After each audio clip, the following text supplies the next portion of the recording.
꼭 알아야 할 어제의 뉴스. 자유한국당이 국회 상임위원회 일정을 전면 거부하고 나섰습니다. 이 같은 결정은 민주당 법사위원들이 강원랜드 채용비리 수사 외압 의혹과 관련해 자유한국당 소속 권성동 위원장의 사퇴를 요구하며 법사위 전체 회의를 거부한 데 따른 항의 차원입니다. 내면에는 자유한국당 국회의원들을 표적 수사하는 것 아니냐는 의구심도 깔려 있습니다. 서지현 안면검소의 이 의혹 제기의 종착역이 자유한국당 국회의원을 때려잡는 수단으로 정쟁으로 몰고 가면서 국회를 마비시키면서 민주당은 평창 동계올림픽의 성공을 위해 정쟁 중단을 선언해놓고 하루 만에 정쟁을 확산하는 게 옳은 일이냐며 보이콧을 철회하라고 촉구했습니다.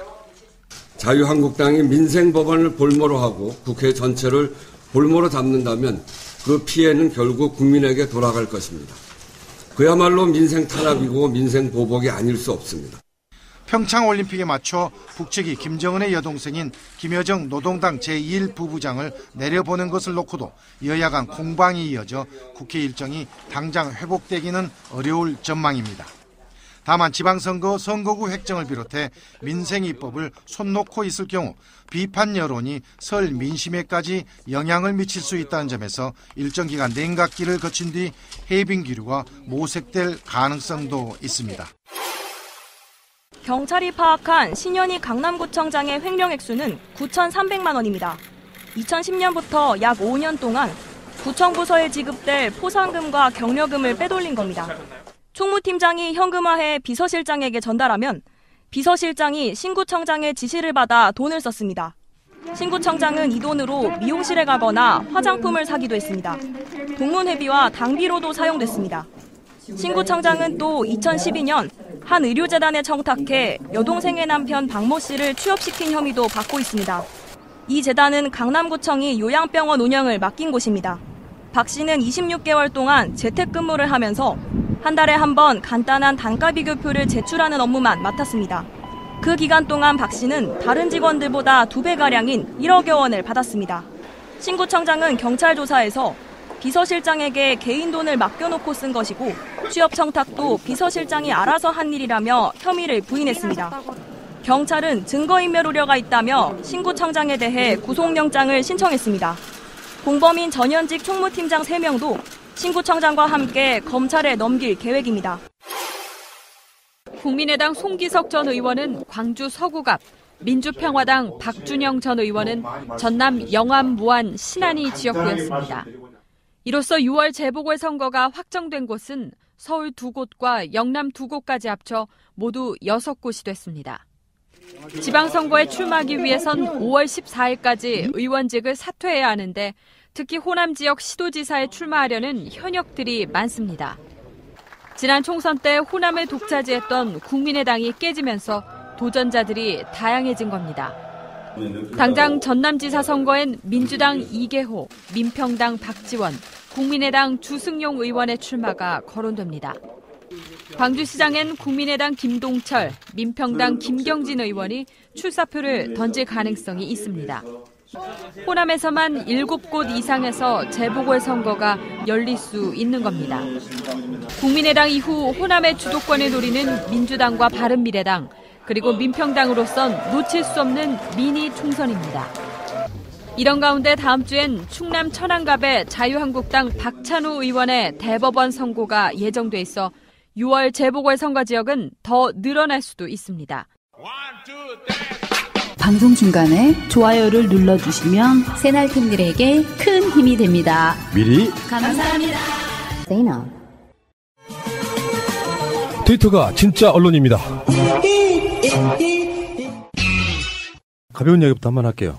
워낙에 야수님의 관심사항이기도 하고 김태호 PD가 무한도전을 하차하겠다 선언했습니다. 그러니까 김태호 PD 입장에서도 그럴 것 같아요. 내가 PD라도 12년 동안이나 한 프로그램만 맡고 있으면은 해보고 싶은 프로가 있을 거 아니에요. 다른 포맷으로. 근데 그게 시청률이 잘 나오니까 김태호 너는 무한도전만 해 하면 PD 입장에서는 그게 매너리즘에 빠져요. 워낙에 단련돼 있고 훈련돼 있는 스텝과 출연자들과 하면 새로운 도전을 못해. 나는 김태우 PD가 무한도전 빠지는 거 100% 찬성이에요. 저는 정말 조심스러운 이야기이긴 하지만 무모한 도전 시절부터 1편부터 한 편도 빠뜨리지 않고 모든 편을 시청했던 팬으로서 그만해를 탈 때가 되지 않았나 하는 생각도 합니다. 사실 유재석 씨를 비롯한 그 멤버들이 지금은 연예계의 거대 권력이 돼 있어요. 그래서 어떤 걸 하더라도 순수해 보일 수가 없습니다, 지금은. 그래서 김태호 PD가 아무리 연예계에서 큰 손이고 유명한 PD라고 하더라도 그 연예인이 가지고 있는 연예 권력을 뛰어넘을 수는 없는 거거든요. 그런데 지금에 와서 하차하는 거에 대해서는 되게 의미가 있다고 생각해요. 예, 왜냐하면 이명박근혜 지나는 동안에 물론 다른 동료 PD들 다 종편으로 가고 하는 동안도 김태호는 자리를 지켰단 말이에요. 그렇죠. 그래서 이번에 정말 MBC가 정리가 될 때까지 끝까지 기다려주지 않았나 생각이 들더라고요. 안타깝지만 이제 그만해도 충분히 보내줄 준비가 됐다. 지금 보면은 이번에 승진해서 부장이 됐다고 하잖아요. 예능 5부장인데 지금까지 한 프로는 논스톱하고 무한도전 2개밖에 없는 거예요. 근데 무한도전 하나가 대한민국에서 차지하는 의미가 되게 크니까. 그 프로그램은 한 사람에 의해서 만들어지면 안 된다는 단적인 걸 보여준다고 봐요. PD한테 도움이 안 돼. 그런 면에서는 무한도전처럼 이런 훌륭한 프로는 스텝이건 출연자건 다 익숙해져 있는 베테랑들인 거잖아요. 그러면 PD가 뭘 안 해도 그냥 유기적으로 관성적으로 돌아가요. 근데 PD 스스로는 발전하지 못하고 있는 거죠. 커리어를 쌓아야 되는데 커리어를 못 쌓고 있는 상태가 돼서 나는 이제 핵심은 김태호가 다른 종편이나 케이블로 가느냐 아니면 MBC에 남아서 다른 프로를 연출하느냐 이런 문제라고 보는데 어쨌든 무한도전은 우리 같은 세력들한테도 굉장히 상징적인 프로였기 때문에 개념 있는 사람들 그래서 가끔씩 뭐 세월호 사건 관련한 거를 방송으로 이렇게 이명박을 엄청나게 디스한다거나 여러 가지 방법으로 굉장히 그 정신을 살려줬던 바로 그런 프로그램이기 때문에 김태호 PD가 더 잘하기를 바라겠습니다. 제도로서의 민주주의가 흔들리고 구타는 일은 이제 없습니다. 민주주의가 밥이고 밥이 민주주의가 되어야 합니다. 자, 검찰이 과거사위원회를 만들어가지고 과거사들 중에 흑역사를 12가지 정도를 정리하겠다. 1차 선정한 사건들이 있어요. 인권침해나 검찰권이 남용된 의혹을 받는 사건으로는 김근태 고문 사건 1985년, 형제복지원 인권유린 사건 1986년, 그리고 1987년에 박종철 고문치사 사건, 유성기업노조 파괴 및 부당 노동행위 사건 2011년, 그리고 2013년에 김학의 전 법무부 차관 별장 성접대 의혹 사건, 그리고 이명박 전 대통령의 당선 축하금 논란이 일어났던 남산 3억 원 제공 의혹 및 신한금융 관련 사건 등이 꼽혔습니다. 법원의 재심 판결 등으로 무죄가 확정된 사건 중에서는 검찰권 남용 의혹이 제기된 사건으로 1991년 강기훈 유서대필 사건, 1999년에 삼례 나라 슈퍼 살인 누명 사건, 2000년에 약촌오거리 살인 누명 사건, 2008년 PD수첩 사건, 2012년 서울시 공무원 유우성 간첩 조작 사건 등 5건입니다. 또 있죠. 청와대와 국무총리실의 민간인 불법 사찰 의혹 사건 2010년 건은요. 국가기관에 의한 인권침해 의혹이 상당함에도 검찰이 수사 및 공소 제기를 하지 않거나 현저히 지연시킨 사건으로 분류되어 사전조사 대상 사건으로 결정됐습니다.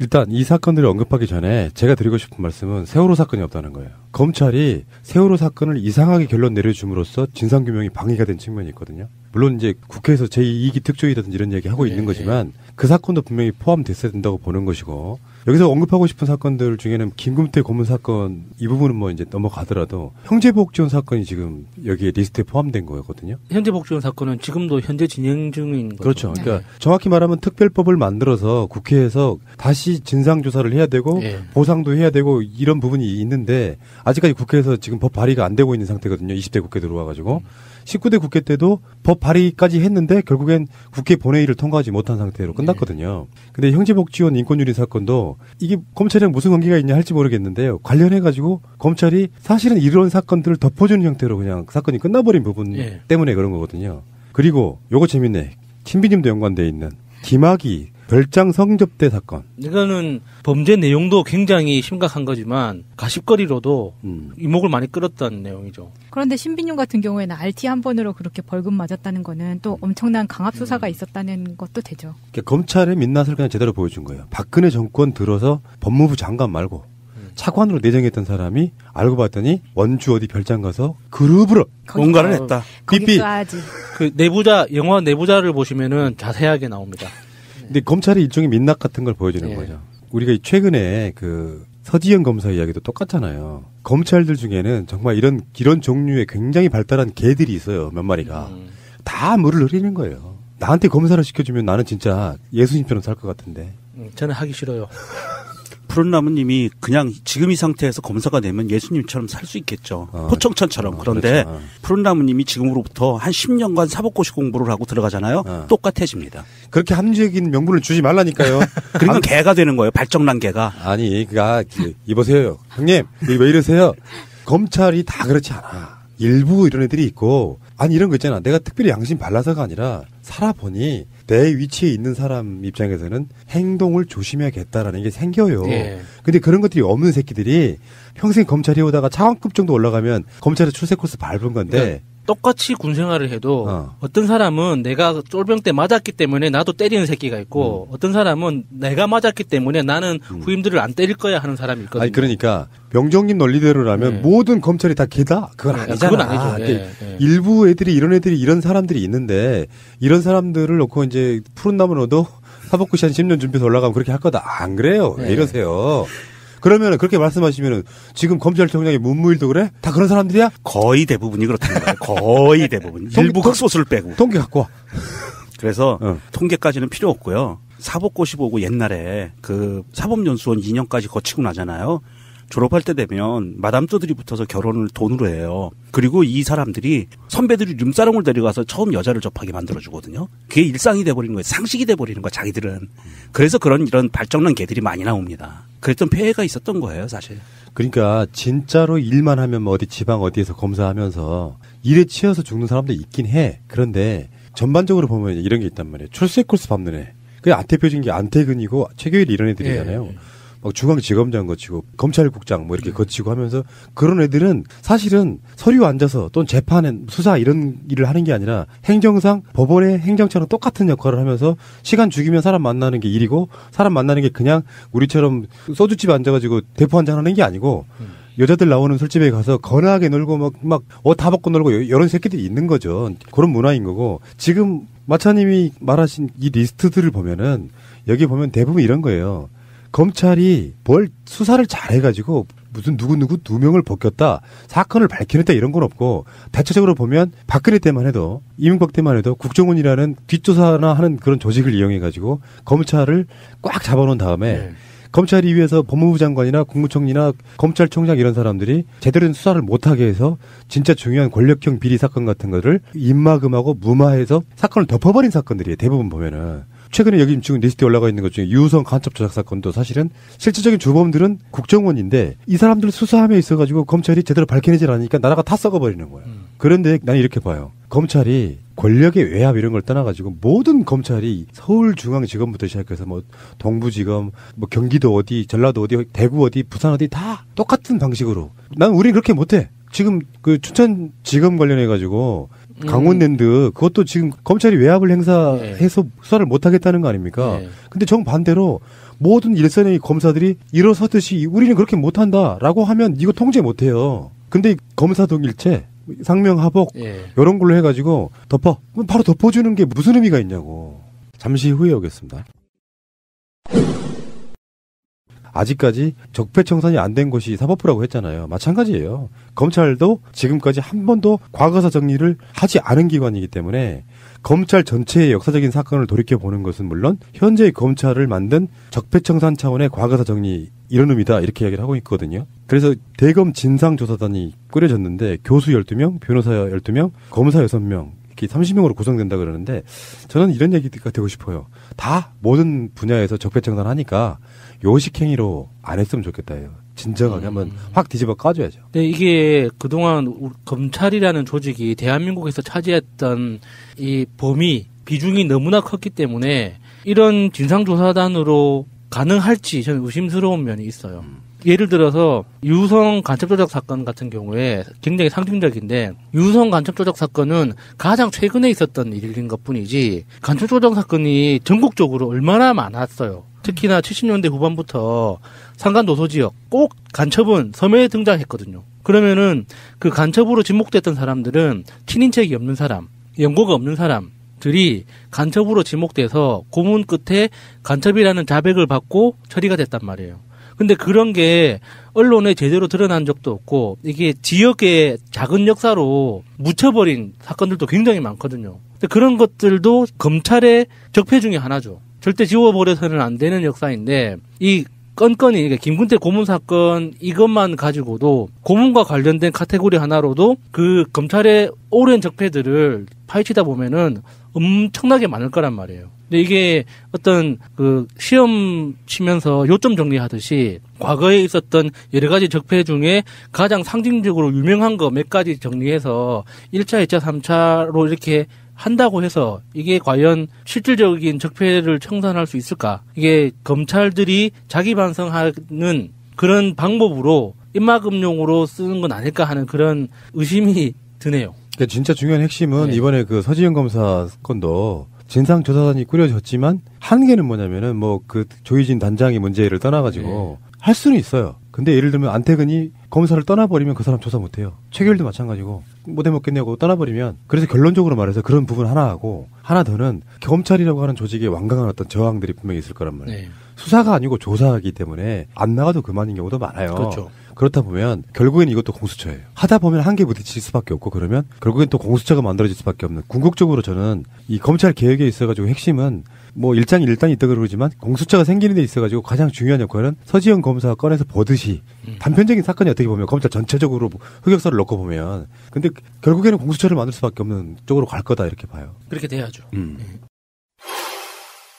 그래서 이 위원회가 요식행위로 끝날 가능성이 높아요. 6개월 동안 활동하겠다. 물론 연장이 한 3개월 정도 할 수 있다 그래요. 그러니까 연장이 되면 11월. 지금부터 시작해가지고 6개월 플러스 3개월인데 이 기간 안에 이런 걸 만들 수 있을 것이냐. 무슨 뭐 교수 12명, 변호사 12명, 검사 6명, 총 30명으로 이렇게 구성된다 그러는데 정말 요식행위가 아니기를 간절하게 바랍니다. 사실 이게 요식행위가 될 확률이 너무 높은 게 우리 그 이명박 다스 관련해서 다스 특검이 있었잖아요. 그 다스 특검들이 수사가 끝나고 나서 수사 기록을 검찰한테 다 넘기지 않았대요.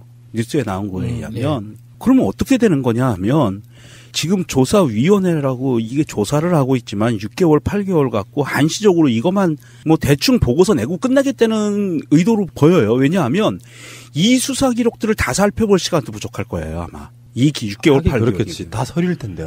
서류. 다 서류예요. 아니면 모니터에 앉아서 보든지 봐야 돼요. 그리고 쟁점을 뽑아내야 되고 그 당시 검찰이 어떻게 이거를 잘못했는지를 명명백백하게 밝혀내려면 증거자료로 움직여야 되는데 시간이 부족하다는 거고요. 첫 번째는.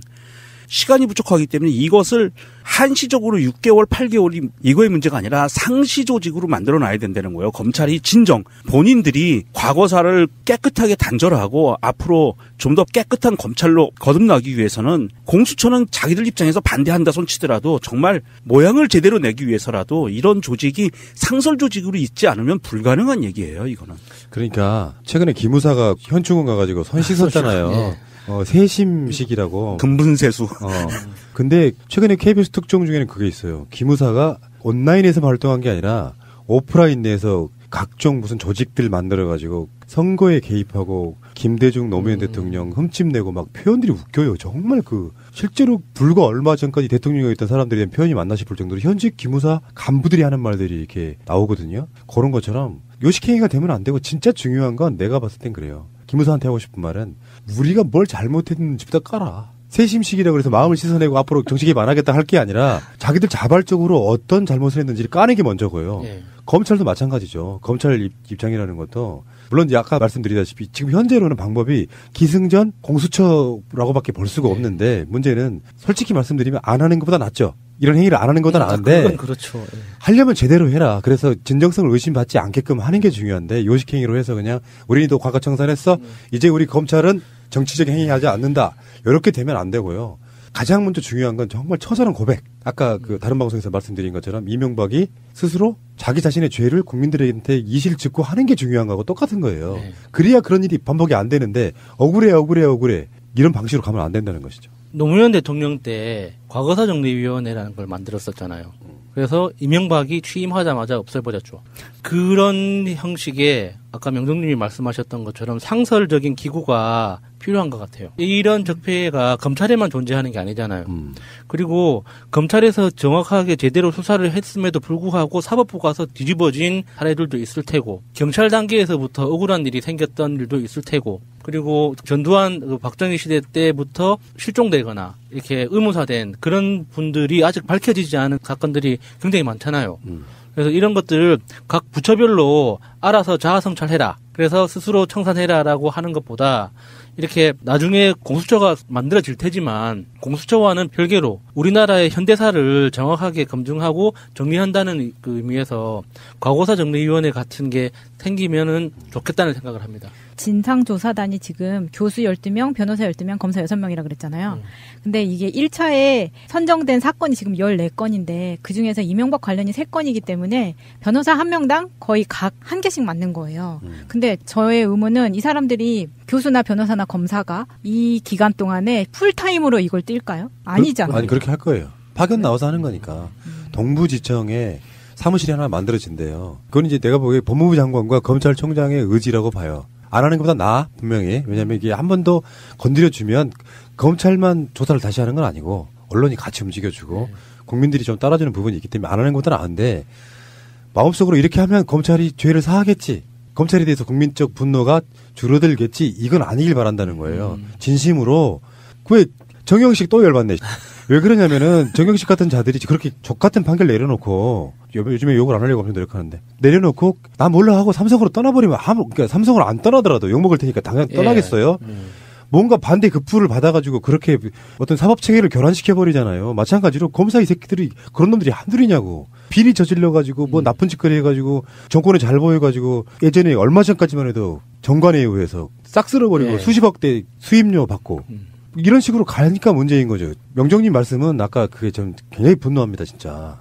이게 뭐냐면 검사가 되면 다 그러면 씨발 나라가 어떻게 돌아가냐고. 내가 봤을 땐 안 그런 사람들이 훨씬 많을 거라고 난 믿고 싶어요. 푸른 나무도 10년 고생했어 그렇게 한데 아니 그건 내가 보기엔 피가 있다고 생각해요. 정정하실 생각 없으십니까? 아니 피도 있어요 당연히. 원래 발정 피를 갖고 다니는 애들이 있어요. 홍발정처럼. 나는 지금 농사랑도 안 가. 아니 내가 하는 얘기가 그거예요. 뭐냐면 사람의 인격이 형성이 되는 과정 중에 20대에 어떤 성인의 인격이 형성이 되거든요. 20대에. 사람의 기본적인 바탕 인격은 어릴 때 형성되지만 사회를 바라보는 인격이 명확하게 형성되는 건 20대인데 20대를 24시간 1년 360일 10년 정도를 바쳐서 사법고시를 패스하잖아요.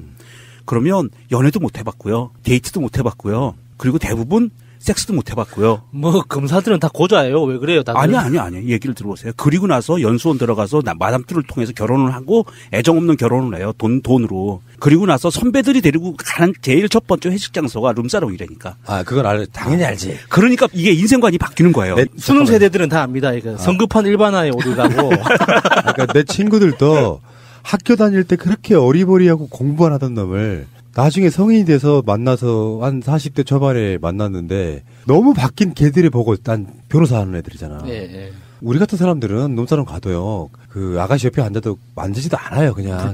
불편하니까. 근데 이 새끼들은 뭐 들어가자마자 노래 막 다 벗기고 막 다 벗고 테이블 위에 올라가고 그 지랄들 하더라니까. 아, 이 새끼들은 그게 근데 그 일반화의 오류인 건 맞아요. 왜냐면은 실제로 보통 이제 그러니까 일반화가 아니더라도 일반적으로 많이 억압돼 있던 부분을 뭔가 이렇게 해소하는 차원에 보상받는 차원에서 뭔가를 하는 건 분명히 있지만 검찰이 다 그런 쓰레기들이라면 씨발 우리가 솔직히 말해서 그런 제도를 없애야지 차라리.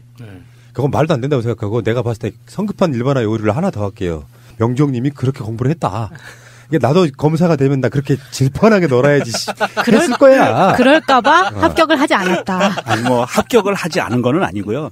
몇 년간 해보니까 이건 정말 인간으로 할 짓이 아니다라는 걸 느끼고 그만뒀거든요. 그걸 저런 식으로 이렇게 풀어가면 되는데 푸른 나무를 걸고 넘어지셔가지고 왜 이러세요 진짜. 브로맨스를 나누는 사이에서 뭐 그 정도 예측은 가능하지 않을까.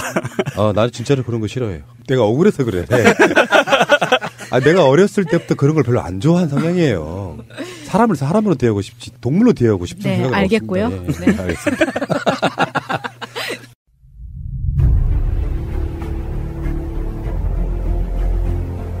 국민들은 국가의 존재 이유가 무엇이냐고 물었습니다.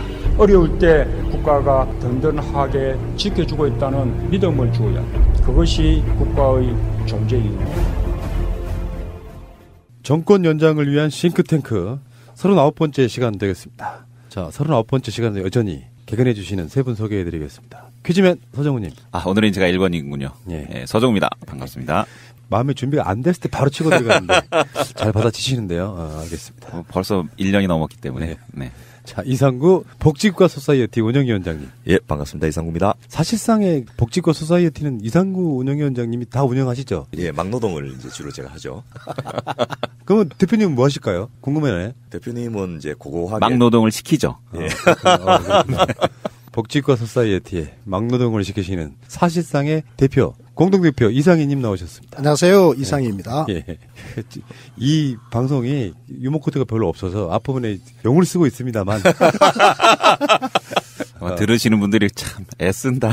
이럴 거야. 뭐 본인이 정작 애쓰는 사람 당사자 아닙니까? 네, 그렇습니다. 엄청 애쓰고 있습니다. 그 하나를 준비하기 위해서 일주일 동안 머리를 싸매고 있다는. 네. 쥐어뜯습니다. 네. 그렇죠.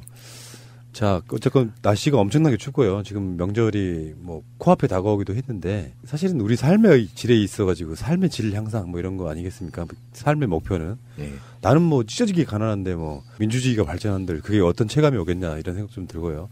그런 목적으로 우리가 계속 방송하고 있다는 말씀을 일단 좀 드려보고 날씨가 추워도 세 분은 어떤 일상생활에 영향 같은 거 받지는 않으시죠? 우풍이시면서 멀어 죽는다든지. 아무래도 좀 위축은 많이 되는 것 같습니다. 바깥 활동이나 이런 것들이. 아침에 일어나서 운동 가야 되는데 두세 번 계기다가 그냥 포기해버리는 날도 좀 늘어나고요. 저는 바지 두께만 바뀔 뿐 뭐 별로 바뀔 거 없습니다.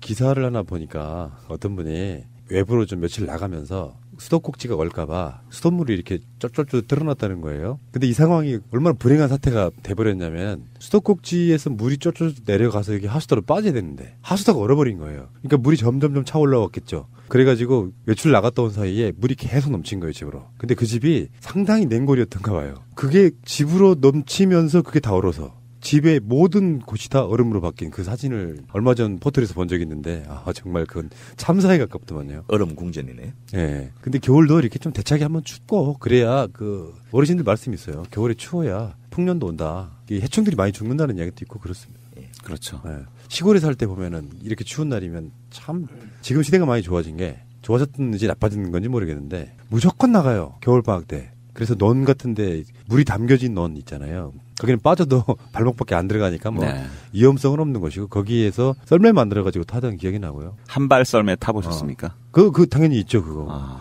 어른들도 많이 타는 부분이고. 한발 썰매. 그러니까 날이 두 개 달린 게 아니라 날이 하나밖에 없는 썰매죠. 난이도가 높은 썰매인데. 또 기본적으로 썰매 또는 뭐 그 비닐이 포대. 이걸로 이렇게 비료푸대. 비료푸대. 그렇군요. 저 많이 탔습니다. 네. 그런 거 타고 많이 탔다는 기억이 나고. 근데 지금은 그렇게 노는 친구들은 없고 그걸 굳이 하려면 만들어진 시설에 가서 돈 주고 타야 되는 뭐 이런 부분이 있는 거죠. 눈썰매장 가서 돈 주고 타야죠. 마치 그 두 의사분들은 뭐 시골 생활 안 하신 것처럼 조용히 계시는 이유가 뭐예요 지금? 우리들만 촌사람 만들고. 근데 그 비료푸대를 하는 친구들은 그래도 좀 있는 집 애들이 비료푸대를 했고요. 없는 집 친구들은 대나무를 놓고 탔죠. 바닥에다 대나무 놓고 쫙 내려가고 굉장히 위험했습니다. 저도 고향에 대나무 밭이 있어가지고 그 대나무로 탔던 기억들이 납니다. 이해가 안 되시죠? 대나무를 이렇게 평평하게 갈아가지고 거기에 밑에 받침대 같은 걸로 돼서 이렇게 타는 거죠. 예, 대나무 쪼개갖고 발에다가 이제 스케이트처럼 놓고 쫙 내려오는 거죠. 그리고 다른 지역은 이제 그 대나무 대신에 썰매 밑에 쇠를 갈아가지고 이렇게 나가게끔. 자, 대표님. 네? 뭐 70년대 이후에 태어나신 분처럼 이러세요. 저는 어릴 때 스케이트를 탔죠. 스케이트를 만들어서 그 발판에다가 철사 있잖아요. 철사로 이렇게 둘러가지고 그리고 아주 뭐 번개같이 달려가죠. 뭐 스케이트가. 근데 우리 학교가 요새 그 아이들의 설매트가 되어버렸습니다. 제주대학교가. 눈을 못 치웠구나. 못 치운 정도가 아니라 50cm가 쌓이는데 어떻게 치웁니까? 그렇군요. 그래서 학교로 차도 잘 못 다니고 그거 뭐 완전 엉망입니다. 그게 군대에서 그런 거예요. 군대에서 계속 눈을 치워야 되는 이유가 겨울에 한번 눈이 쌓이면 녹지를 않으니까 그 연병장을 쓸 수가 없는 거예요. 그러니까 계속 쳐야 되는 거예요. 근데 그 제주도에 그렇게 눈이 많이 온다라는 걸 생각해 본 적이 있었어요? 저는 제주도 내려가기 전에 제주도에 눈이 온다라고는 생각도 못 했거든? 근데 제주도가 정말 눈이 많이 오는 거예요. 따뜻한 날씨라만 생각하셨구나. 그렇죠. 제주도하고 여기 서울하고 실제로 오늘도 여기 영하 뭐 12도일 때 제주도는 영하 1도, 영상 1도였거든요. 그러니까 한 11도, 12도 실제로 온도 차이가 나는 거예요. 그 따뜻한 곳에서 이렇게 눈이 많이 올 줄 누가 알았겠습니까? 아이고, 저는 뭐 겨울마다 눈이 많이 와가지고 아주 엉금엉금 기어다닙니다. 아니, 뭐 눈을 그렇게 지겹게 보는 사람들은 보기만 해도 지가 떨릴 거예요. 지금 오늘 아침에도 제가요, 일찍 안 나왔으면 못 오픈 했어요. 아하. 오후에는 비행기가 못 떴어요. 눈 때문에? 계속 눈이 지금 벌써 4일째 계속 쏟아붓고 있고. 그래서 제가 다른 방송에서 계속 주장하고 있는 게 제주도와 전라도권을 해저터널로 연결하자. KTX 놔야 돼, KTX. 네. 해저 KTX. 그 방법이 하나 있는데요. 일본이 해저터널을 넣고 싶어 하잖아요. 예. 제주도하고 전라도 사이에 놔달라고 해. 자기들 비용으로. 그러면 생각해 볼게. 예. 이게 진짜 비행기는 정말 문제더만요. 그 제주도 비행기는. 아이들은 진짜 눈을 좋아하나 봐요. 제가 아침에 일찍이 나왔거든요. 캄캄할 때 이렇게 날이 싹 해가 싹 이렇게 밝아올라고 할 때 그때쯤 집에서 내가 7시가 안 돼가지고 차를 조심조심 사륜 구동차를 싹 오고 나오는데 아이들이 그 새벽 시간에 설매를 어깨에 짊어지고 나와가지고 그 비탈길에서 그 타고 있는 거예요. 자. 그러니까. 그때 당시 그런 나이에 그거 안 하면 어떻게 해요? 그나마 서울 애들은 그럴 시간도 없는 거예요. 그래서 제가요, 제 참 대단한 집념의 사나이다. 초등학교 한 2학년쯤 돼 보이는데, 야, 쟤 크면 뭐가 돼도 되겠다. 저 정도 집념이면 밤새 잠을 안 잤을까 아이가 새벽만 되면 된다. 짊어지고 나가야 된다고 생각하고 그러고 지금 해가 살 뜨자마자 짊어지고 나온 거야.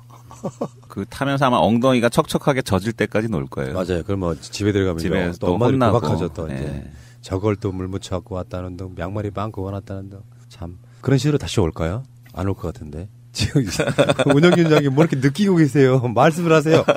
나는 그런 적이 없었는데 뭐 이런 거 저는 좀 그런 기억이 별로 없습니다. 왜요? 도시 살으셨나요? 예, 도시에 주로 살았고 또 가끔씩 시골 가도 뭐 그렇게까지 어울리면서 하지는 못했고요. 오히려 이렇게 추운 겨울이면 신문 배달을 어릴 때부터 시켰는데 아버지가 이런 겨울에 이제 특히 자전거 타고 갔다 오면 손등이 찍찍 갈라지거든요. 그래서 그 힘들었던 그런 기억들이 좀 많고요. 생각 또 하나 났네. 시골에 살 때는 보통 그 목욕 시설이 부족하니까 어렸을 때 손이 이렇게 때 같아가지고 터요. 터져. 그러면 이제 명절쯤 돼가지고 따뜻한 물에 이걸 담궈. 그리고 때를 벗기는 다음에 발랐던 게 제 기억에는 안티프라민이야. 맞아요. 근데 안티프라민은 정말 따갑잖아요. 지금 생각해보면. 따갑지. 근데 거기 바세린 성분 때문에 그런 거죠. 그렇죠. 따끔하죠. 근데 진짜 그랬어요, 그죠? 손이 쩍쩍 갈라져가지고 전 피가 그렇게 많이 났어요. 손이 갈라지니까 피가 나잖아, 손등에서. 손등이 정말 이게 거북이 껍질 선이 가 있는 것처럼 손등이 그렇게 갈라지면 피가 나더라고. 겨울만 되면 그냥 그 썰매탄이라고 매일 나가 있으니까. 아이고, 그 깊은 물에 뭐 막 빠지기도 하고 막 그랬죠. 근데 어렸을 때 깨져가지고. 예, 그때 이제 귀마개 하던 애들이 참 부러웠어요. 귀마개도 귀했거든요. 우리 서정훈님은 진짜 못 살았구나. 예, 저희 동네 자체가 굉장히 경의를 표합니다. 우리 동네는 그래도 귀마개는 있었다. 내가. 제일 그러니까 많이 입는 애들이 제일 많이 입는 게 파란색 추리닝이었던 것 같고요. 맞아요. 그리고 주머니에다가 손을 넣으면 차가워요. 별로 안 따뜻해요. 그래서 바지 열고 팬티 속에다 손을 집어넣고 손을 녹였었는데 다들 비슷하지 않아요? 자, 오늘 방송은 이제 겨울의 추억으로 계속 할까요? 재밌습니다. 재밌는데 또 해야 될 일 해야 되니까. 자, 퀴즈 보고 가겠습니다. 예, 오늘 주제가 아빠의 육아휴직이 주제라서요. 아버지와 관련된 얘기를 좀 준비해봤습니다. 조사 내용인데요. 아버지들의 반 이상이 자녀가 고민이 생길 경우 나와 먼저 논의한다라고 대답을 했는데 이 같은 질문에 자녀들의 응답엔 4%만이 의논을 한다 이렇게 답을 했다고 합니다. 그래서 이제 한 학생의 말인데요. 항상 술에 취해 늦게 귀가하던 아버지가 요 며칠 일찍 들어오더니 정말 어색하다. 저녁 식사 자리가 그렇게 가시방석일 수가 없었다. 이게 이제 한 대학생의 답변이고요. 그다음에 어쩌다 아이들과 저녁 식사를 하려고 했는데 친구와 먹으러 나가거나 먹고 왔다며 제 방으로 쏙 들어가기 일쑤이죠. 이게 이제 한 아버지의 말이고요. 아이가 이 처음 배우는 단어가 엄마라는 단어잖아요. 이제 육아휴직이 잘 되면 이제는 아빠라는 단어도 나와야 할 때가 아닌가 이런 생각이 들고요. 이런 아버지에게 대학생 다수가 가장 하고 싶었지만 못했던 말이 이 사랑합니다라는 말이라는데요. 다음은 이제 인도의 진원서 만드라에 나오는 말인데 사람의 머리에서 가슴까지는 30cm가 안 되는 거리지만 머리에서 가슴까지 가는데 30년이 더 걸리는 사람도 있다. 이게 이제 아버지와 아들의 관계랍니다.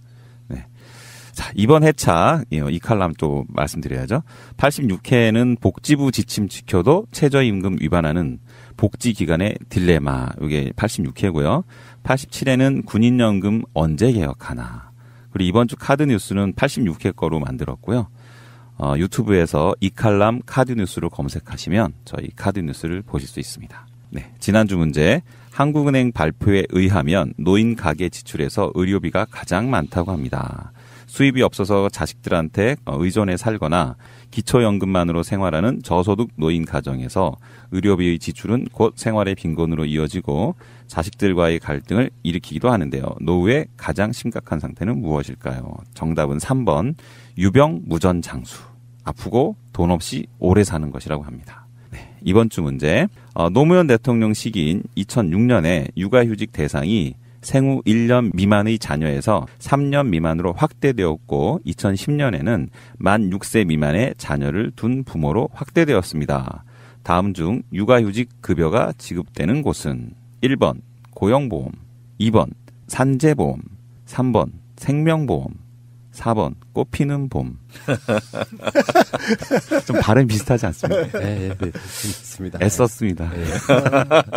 애쓰셨습니다. 네, 알겠습니다. 비발디의 사계 봄 이렇게 하려다가 너무 네. 긴 것 같아요. 잠시 후에 다시 오겠습니다. 퀴즈맨이 이야기를 먼저 했지만 오늘의 주제는 아빠들의 휴직이에요. 근데 지금 이제 설명절이 얼마 안 남아서 설 그러면 보통 이제 가족 간의 어떤 유대감, 연대감 뭐 이런 정을 이야기해야 될 그런 시기도 됐고요. 근데 사실 시대가 바뀌긴 했어요. 지금 젊은 아빠들이 하는 것과 예전에 우리 아빠들이 하는 것과 우리들이 하는 게 좀 다르더라고요. 확실히 가정 친화적인 시대로 바꿔가고 있는 건 사실인데 삶의 질이라고 하는 부분에 있어가지고 사실 여자분들의 뭐 경력 던절이라든지 등등등등 다 표현을 해보면 아직도 남자들은 밖에 나가서 돈 버는 목적이 가장 커 보여요. 그러니까 아까 그 퀴즈맨 이야기했던 것처럼 가족에 들어가면 약간 이물질처럼 잘 섞이지 못하는 분들이 좀 꽤 있는 그런 부분이 있는 것이고요. 뭐 그런 이야기를 통틀어가지고 오늘 그런 주제로 이야기를 한번 해보겠습니다. 운영위원장님 이번 주제를 선정하게 된 이유 좀 설명 좀 해주십시오. 예, 참 제가 이 주제를 선정하면서 갈등을 많이 했습니다. 적어도 나는 이 주제를 이야기할 자격이 없는 사람이라 분명한데 이걸 꼭 해야 될까 이런 생각도 들고요. 왜 결혼 안 하셨어요? 오늘 주제가 아빠 휴직인데 제가 뭐 휴직을 해본 적도 별로 없지만 아빠 휴직이라는 것은 더더욱이나 그 제 삶과 관계가 없었기 때문에 이 감히 내가 이런 말을 꺼낼 자격이 있는가 싶기도 하고 나는 못했으니까 다른 세대들이라도 이걸 좀 알게 해야 되겠다라는 뜻에서 억지로 하긴 했는데 이 내용을 만들면서 내내 좀 힘들었습니다. 그런데 잘 생각해 보세요. 아까 우리 버터가 사례를 하나 들었지 않습니까? 그 대학생 아들이 오래간만에 아버지하고 밥상에 앉아 있는데 가시방석에 앉은 것 같다고 그랬잖아요. 불편했다고. 근데 그런 관계가 형성된 이유가 뭔가 하면 아이를 엄마만 키웠기 때문에 그래요. 엄마는 육아에 전념을 하고 아빠는 경제활동에 전념을 했던 아주 전통적인 우리 가족 모형이지 않습니까?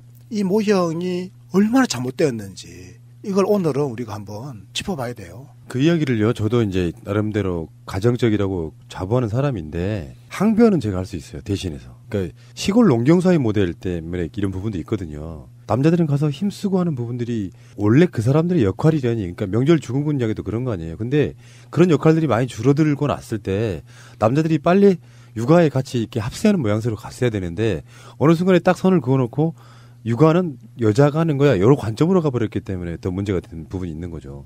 그러니까 제 이야기는 우리 옛날에 전통을 제가 문제 삼으려고 하는 게 아니라요. 현대 사회에서 산업화된 대한민국에서 지금 아버지들이 겉돌고 있잖아요, 가정에서. 많은 경우 그렇거든요, 실제로. 그러면 엄마는 행복했냐 이 말이에요. 엄마는 그럼 아이들을 키우고 아이들과 지속적인 관계를 맺고 살아왔잖아요. 그 속에서 엄마의 인생은 그럼 행복했냐라고 하면 그렇지 않다라고 하는 게 대부분 엄마들의 이야기예요. 내 너 키운다고 고생만 하고 내 청춘 다 날려버리고 나이 드니까 가슴에 허전함만 남았다. 제가 이런 이야기 여러 사람에게 들었습니다. 그러니까 아빠는 아빠대로, 엄마는 엄마대로, 또 자식은 자식대로 엄마 아빠의 사랑을 골고루 받아야 되는데, 그죠? 그래서 이게 제대로 다 만족하지 못하는 그런 상황이 지속되어 온 거거든요. 그나마 요즘 젊은 세대는 좀 달라지고 있지 않습니까? 저는 굉장히 고무적이라고 생각하고요. 이 달라지는 속도가 조금 더 빨라졌으면 좋겠다라고 하는 기대를 안고 우리 오늘 이 방송을 하는 거죠. 네. 그러니까 육아라고 하는 거는 엄마와 아빠가 함께 하는 거다. 그러면 경제생활, 경제활동도 엄마가 아빠가 함께 하는 게 맞는 거죠. 그리고 자아실현, 일을 통한 자아실현도 엄마와 아빠가 각각 하는 겁니다. 그래서 이제 그런 걸 생각해 보면 이미 이런 전례가 서구의 그 선진 복지 국가들에서 이미 나타났잖아요. 거기서는 그 성인이 된 모든 남성과 여성들은 자기가 하고 싶은 일을 직업으로 가지고 있고, 그리고 연애를 하고 결혼을 하고 아이를 낳게 되면 그 아이에 대해서는 함께 키우는 거거든요. 그래서 엄마도 키우고 아빠도 키우고 함께 키우려고 하니까 이제 그 아이가 어린 동안에는 휴직을 해야 되는데 그 육아휴직이라고 부르잖아요. 그럼 육아휴직을 엄마도 하고 또 아빠도 하고 함께 하는 거예요. 근데 우리나라는 이런 사례를 그동안에는 찾아보기가 어려웠고, 아빠가 육아휴직을 한다고 그러면 쟤 좀 이상한 애 아닌가라고 삐딱한 시선으로 쳐다보는 거야. 우리 애들 위상구 운영위원장처럼. 예, 그래서 마침 좋은 소식이 왔습니다.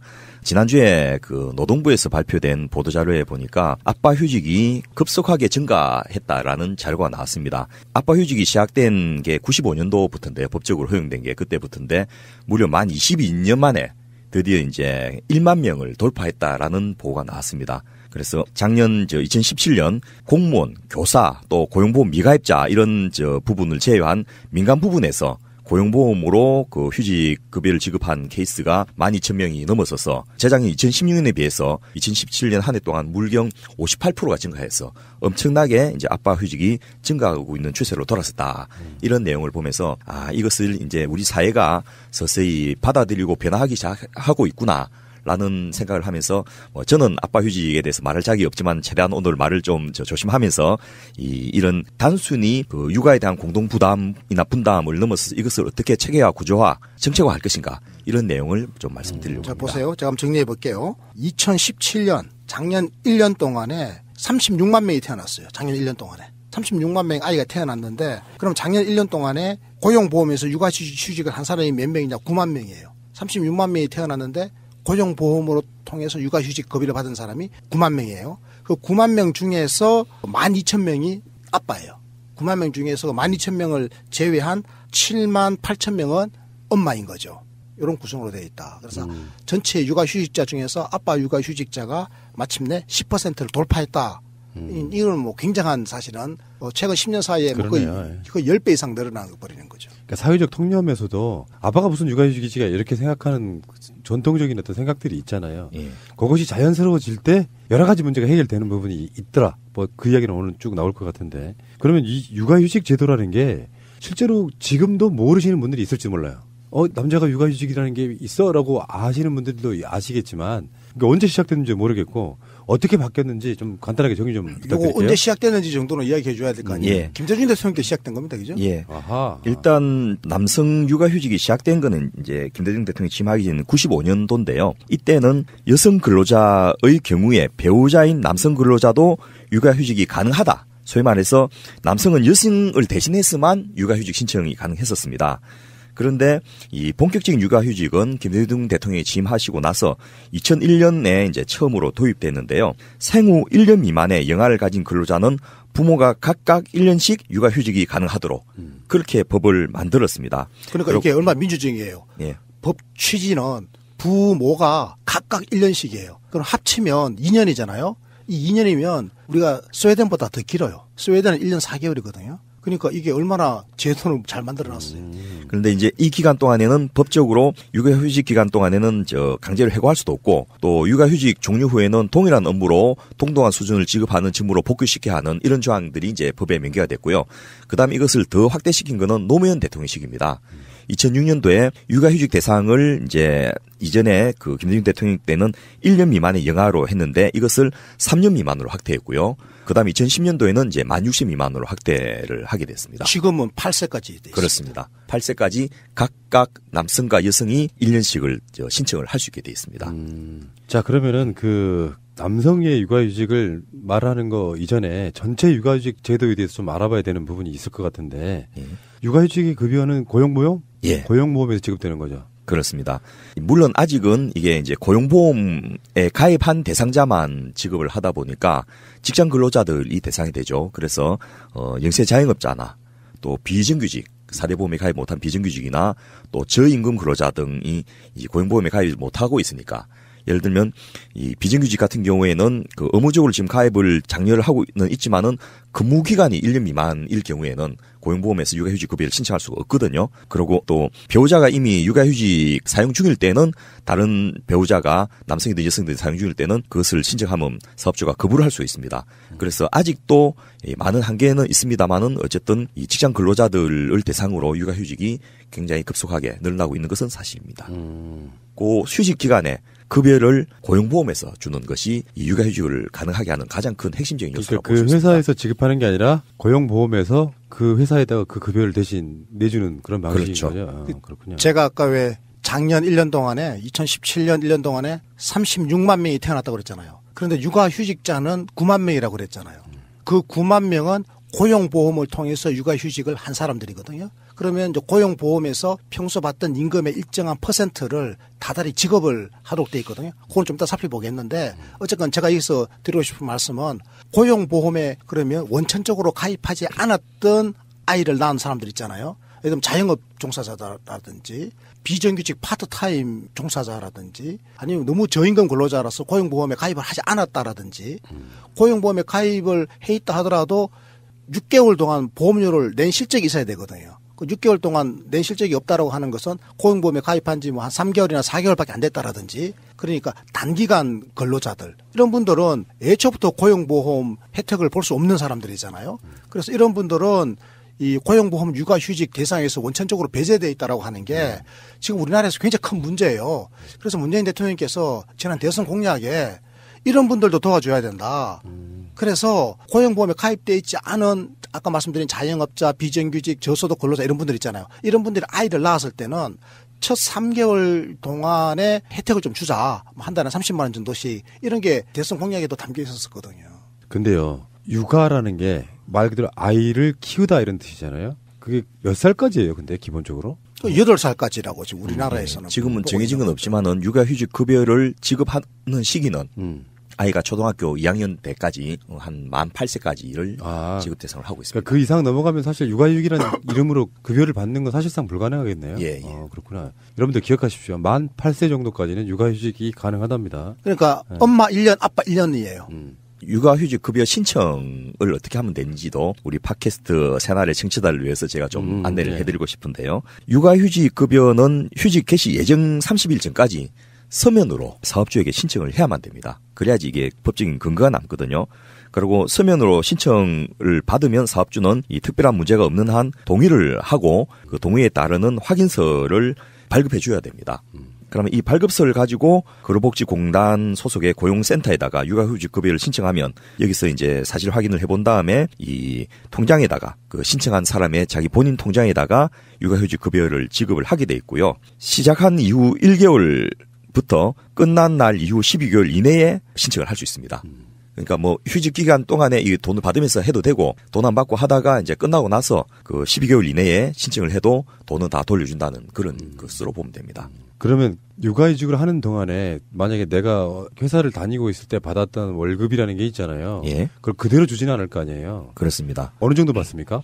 지금 이제 통상임금의 40%로 이제 보시면 되는데요. 그런데 고용보험에서 지급하다 보니까 이게 상한과 하한을 정해 지급을 하고 있습니다. 그래서 상한이 이제 그동안 100만 원이었고 하한이 50만 원이었다가 육아휴직의 첫 3개월, 12개월 동안 할 수 있다고 했지 않습니까? 그래서 앞 3개월하고 뒤 9개월을 나누는데 첫 3개월 동안은 통상임금의 80%까지 지급할 수 있도록 2배로 올렸습니다. 그래서 80%까지 지급한다 하더라도 뭐 예를 들면 500만 원, 1000만 원 받는 사람이 80%하면 굉장히 많아지지 않습니까? 예. 그래서 그걸 다 주는 건 아니고 상한은 80% 지급하더라도 150만 원, 하한은 이제 70만 원 이렇게 지급을 합니다. 그러니까 예를 들어서 한 달에 300만 원 통상임금 받던 사람 있잖아요. 한 달 300만 원이 통상임금이다.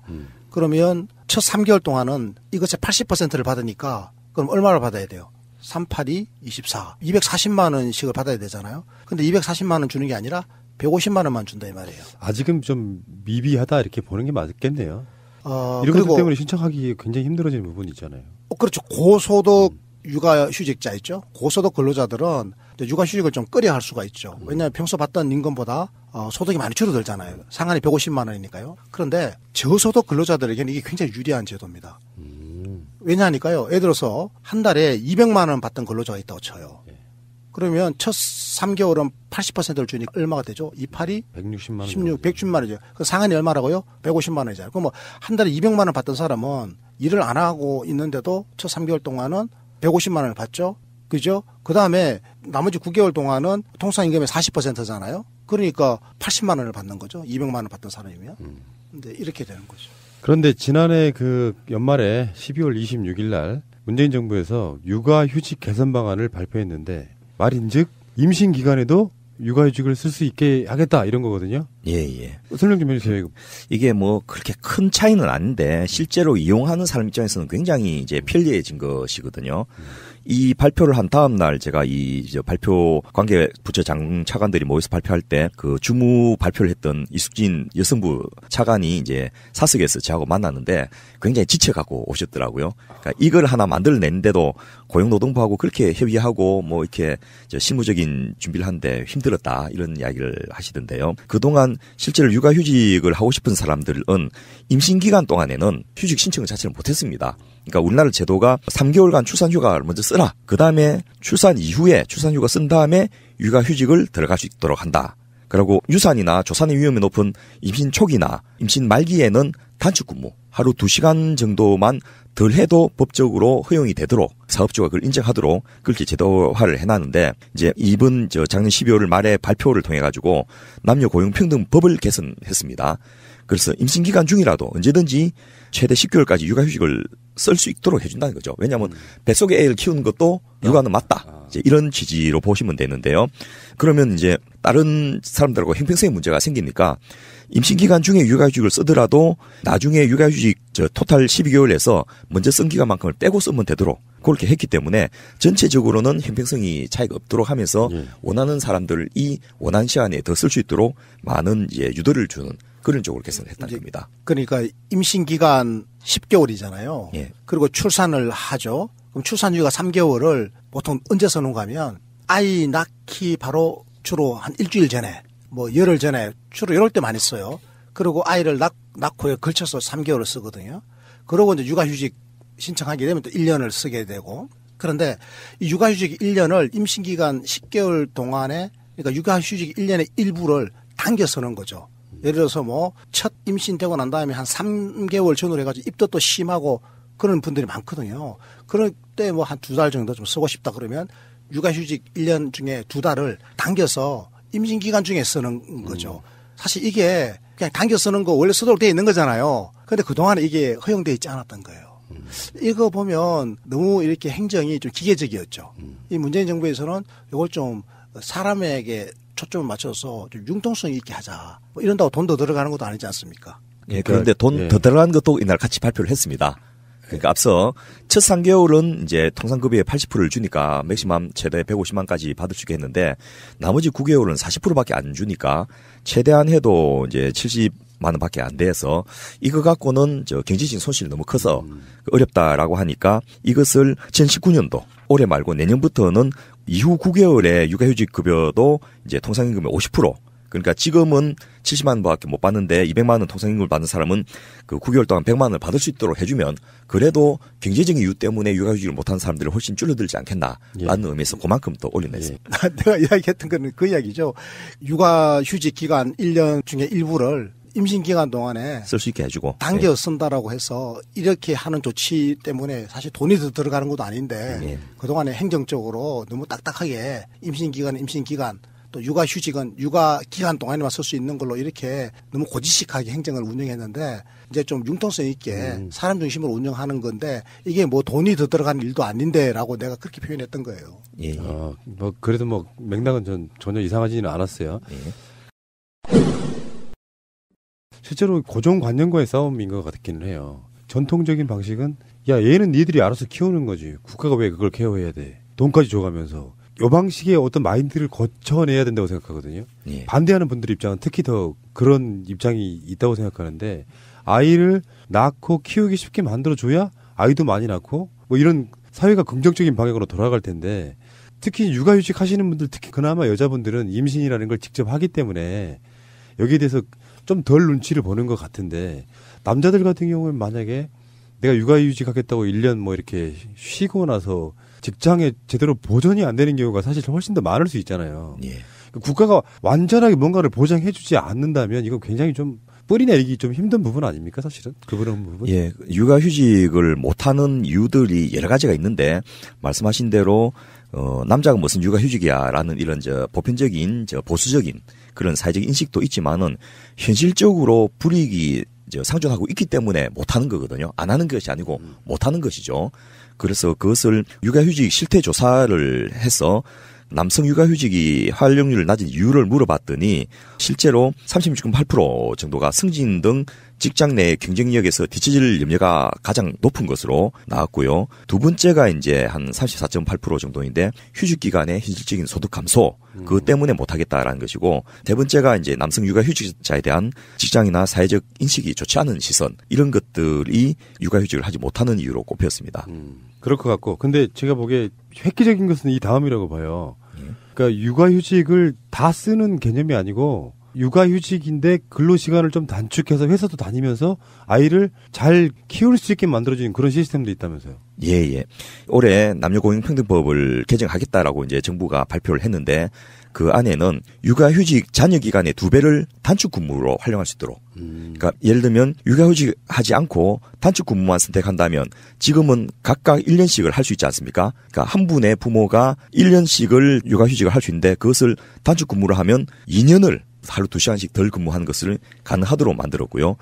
육아휴직 3개월을 이미 사용했다면 남은 6개월을 단축 근무로 해가지고 12개월을 6개월에 2배죠. 단축 근무로 사용할 수 있도록 해준 이런 것들이 굉장히 큰 혜택이라고 볼 수 있습니다. 근데 문재인 정부의 그 성격으로 보면 아까 말씀하셨던 것처럼 비정규직에 있어서도 뭔가 방법을 찾아내고 있을 것 같거든요. 정규직만 지금 그렇게 하면 의미가 별로 없잖아요. 그 부분 좀 설명해 주세요. 일단 최저임금 인상이 되면서 상대적으로 4대 보험 가입하는 비율이 굉장히 급속하게 늘어날 것이라고 제가 예전에 다룬 적이 있는데요. 그래서 비정규직도 고용보험을 포함한 4대 보험에 가입하도록 하는 것을 굉장히 촉진하고 또 이 부분에 대한 지원금도 많이 만들어서 두루누리 사업 같은 것들이 4대 보험 금액을 보조를 해주고 있는 그런 사업을 굉장히 활성화해서 하고 있습니다. 최저임금 인상분만 보전해 주는 것이 아니고 4대 보험 부분에 대한 부담금도 보조를 해주고 있고요. 또 하나가 앞서 말씀드렸던 남녀고용평등법 시행령을 바꿔가지고 이거는 국무회의에서 의결만 하면 되는 거거든요. 현재는 1년 미만이면 육아휴직 자체를 신청을 못하게 돼 있는데 6개월 이상 1년 미만까지도 신청을 할 수 있도록 바꾸는 것을 추진하고 있는 중입니다. 그렇게 되면 단기간 근무했던 사람도 6개월만 일단 근무를 하면 육아휴직은 할 수 있게 되기 때문에 굉장히 대상이 좀 넓어지면서 못하던 많은 분들이 좀 구제를 받을 수 있지 않겠나 싶습니다. 우리나라가 이제 야만의 나라가 아니었으면 좋겠어요. 아이를 낳았는데 그 육아를 여성분들한테만 전담한다든가 남자들은 무심코 안 바라본다든가 그러니까 아이 하나가 나오면 사회 전체가 키워준다는 그 개념으로 지금 조금씩 가고 있긴 한 거예요. 자 그러면은 육아휴직 전반을 이야기 한번 해봤고 아직도 참 먼 이야기 같긴 한데 우리나라 아빠들의 육아휴직 현황 설명 좀 해주십시오. 참 제가 이 이야기를 하려니까 마음이 무거운데요. 일단 여전히 여성의 독방 육아 이것이 현실입니다. 예, 그래서 이걸 뭐 많이 늘었다고 하지만은 이 현실을 부정할 수는 없을 것 같고요. 지금 현재 우리나라는 이제 만 8세 이하의 자녀를 둔 노동자의 경우에 이 남성도 여성과 똑같이 1년 동안에 유급 육아휴직이 포함되어 있고 최근에 굉장히 늘었다고 했지 않습니까? 그래서 법률상으로 보면 스웨덴이 지금 OECD 중에서 가장 긴데 여기는 부부 합산 480일. 그러니까 소위 말해서 육아휴직 기간이 1년 4개월인데 우리나라는 부부 합산이면 24개월이니까 우리가 훨씬 좀 더 길거든요. 우리가 OECD에서 최고 길어요. 예. 그런데 이 우리나라 남성 육아휴직 비율은 작년에 굉장히 급속하게 58%나 늘었다고 하는데도 세계적으로 내놓기에는 좀 전년 대비 그렇죠. 한 50% 늘었는데 그럼에도 불구하고 전체 육아휴직자의 한 10% 정도만이 이제 남성 아빠 육아휴직자였잖아요. 그런데 뭐 다른 나라에 비하면 턱없이 부족하다 이 말이잖아요. 스웨덴은 45%, 노르웨이는 40.8%, 가장 적은 나라에 속하는 독일도 25%, 덴마크도 24% 이렇게 됐는데 우리나라는 작년에 높아져갖고 13.4%를 하는데 그 13.4%도 전체 출생아 수 중에서 육아휴직을 쓰는 사람의 숫자가 아까 한 23%, 9만 명 정도 된다 했지 않습니까? 9만 명 중에서 13.4%니까 전체로 보면 사실은 다른 나라에 비교하기가 좀 부끄러울 정도로 아직도 엄청나게 낮은 수준입니다. 아직 사회가 키우고 있지는 않네요. 그렇습니다. 그런데 이제 막 태동하는 단계 정도 전 느낌이거든요. 이제 막 시작인데 이걸 점차적으로 조금씩 확대해 나가고 사회 전체적으로 용인했을 때 아빠들도 육아에 동참해야 돼. 그래서 사회가 그걸 책임져야 돼. 이 분위기를 계속해서 좀 퍼센테이지를 올려야 된다 이렇게 생각하는데 그중에서도 이런 정책이 있네요. 아빠 육아휴직 보너스제? 이게 뭡니까? 옛날에는 이것을 아빠의 달이라는 이름으로 불렀는데요. 2014년 10월부터 이제 시행하고 있는데 아빠 육아휴직 장려를 위해서 같은 자녀에 대해서 부모가 순차적으로 육아휴직을 할 경우에 두 번째 사용자, 보통은 이제 첫 번째 육아휴직은 엄마가 하지 않습니까? 그런데 두 번째 사용자가 대부분 아빠가 되는데 아빠가 두 번째 사용자로서 육아휴직을 할 경우에 첫 3개월의 육아휴직 급여를 통상임금의 100%까지. 아까는 첫 3개월 동안에 통상임금의 80%였잖아요. 예. 근데 이번에는 통상임금의 100%를 주는 거죠. 그리고 상한액도 올해 7월부터는 200만 원으로 인상해가지고 적어도 금전적으로는 손해보지 않도록 하는 것을 보너스로 이런 이름을 붙여가지고 시행을 하겠다라는 것이고요. 또 아빠들이 실제로 그러면 어떻게 육아휴직을 신청해야 되는지 또 직장과의 갈등을 어떻게 해결해야 되는지 이게 굉장히 좀 부담스럽지 않습니까? 그런 것을 도와주도록 파파넷이라는 이 온라인 육아지원 플랫폼을 만들어서 그쪽에 접속하면 누구든지 자문이나 도움을 받을 수 있도록 하는 그런 제도도 도입을 하고 있습니다. 참 말은 좋아요이죠. 아빠 육아휴직 보너스제, 보너스를 주는 거죠. 첫 3개월 동안. 이런 부분은 잘못하면은 정말 전신임금만 되고 그럴 가능성이 높아서요. 제가 봤을 때는 기본적으로 이거를 정책을 하시는 정책 담당자, 정치인 또는 회사의 사용자 또는 같은 동료들까지 다 어떤 사고의 전환이 좀 있지 않으면 실효성은 별로 없는 그런 정책처럼 사실 보이거든요. 그런데 잘된 사례가 좀 있습니다. 다른 데서는 문제가 많았던 롯데그룹에서 적어도 남성 육아휴직 부분에 쓰던 탁월한 업적을 내고 있는데요. 이거 하나만은 확실히 잘 하고 있는데 앞서 말씀드렸던 1만 명의 남성 육아휴직 중에서 10%가 넘는 1,100명이 롯데그룹 소속입니다. 어떻게 그렇게 하느냐. 롯데그룹은 아빠들한테 육아휴직을 한 달은 무조건 의무적으로 강조해버립니다. 좋은데?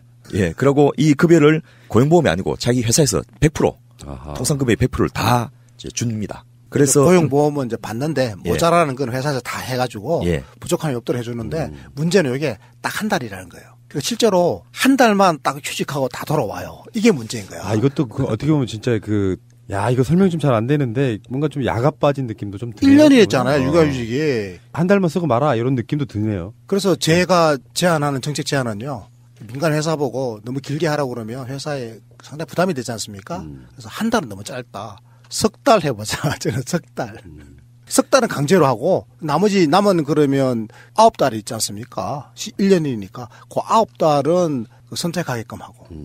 예, 그래서 실제로 보면 롯데그룹뿐만 아니고 남성 육아휴직 사용자의 비율을 이제 기업의 근로자 숫자 규모별로 이렇게 보면 300인 이상의 대기업들에 소속된 근로자가 한 60%가 넘거든요. 소위 말해서 잘 나가는 큰 기업이 있는 사람들만 육아휴직을 한다는 거죠. 이렇게 할 바에야 뭐 육아휴직 제도 자체가 무슨 의미가 있느냐 이런 이야기도 있지만은 일단 이거는 그렇게 해서라도 돌파구를 좀 내는 게 중요하다. 예를 들면 우리가 2004년대 주 5일제 주 40시간 근무를 도입할 때만 해도 엄청나게 반대가 많았고 안 된다고 했지 않습니까?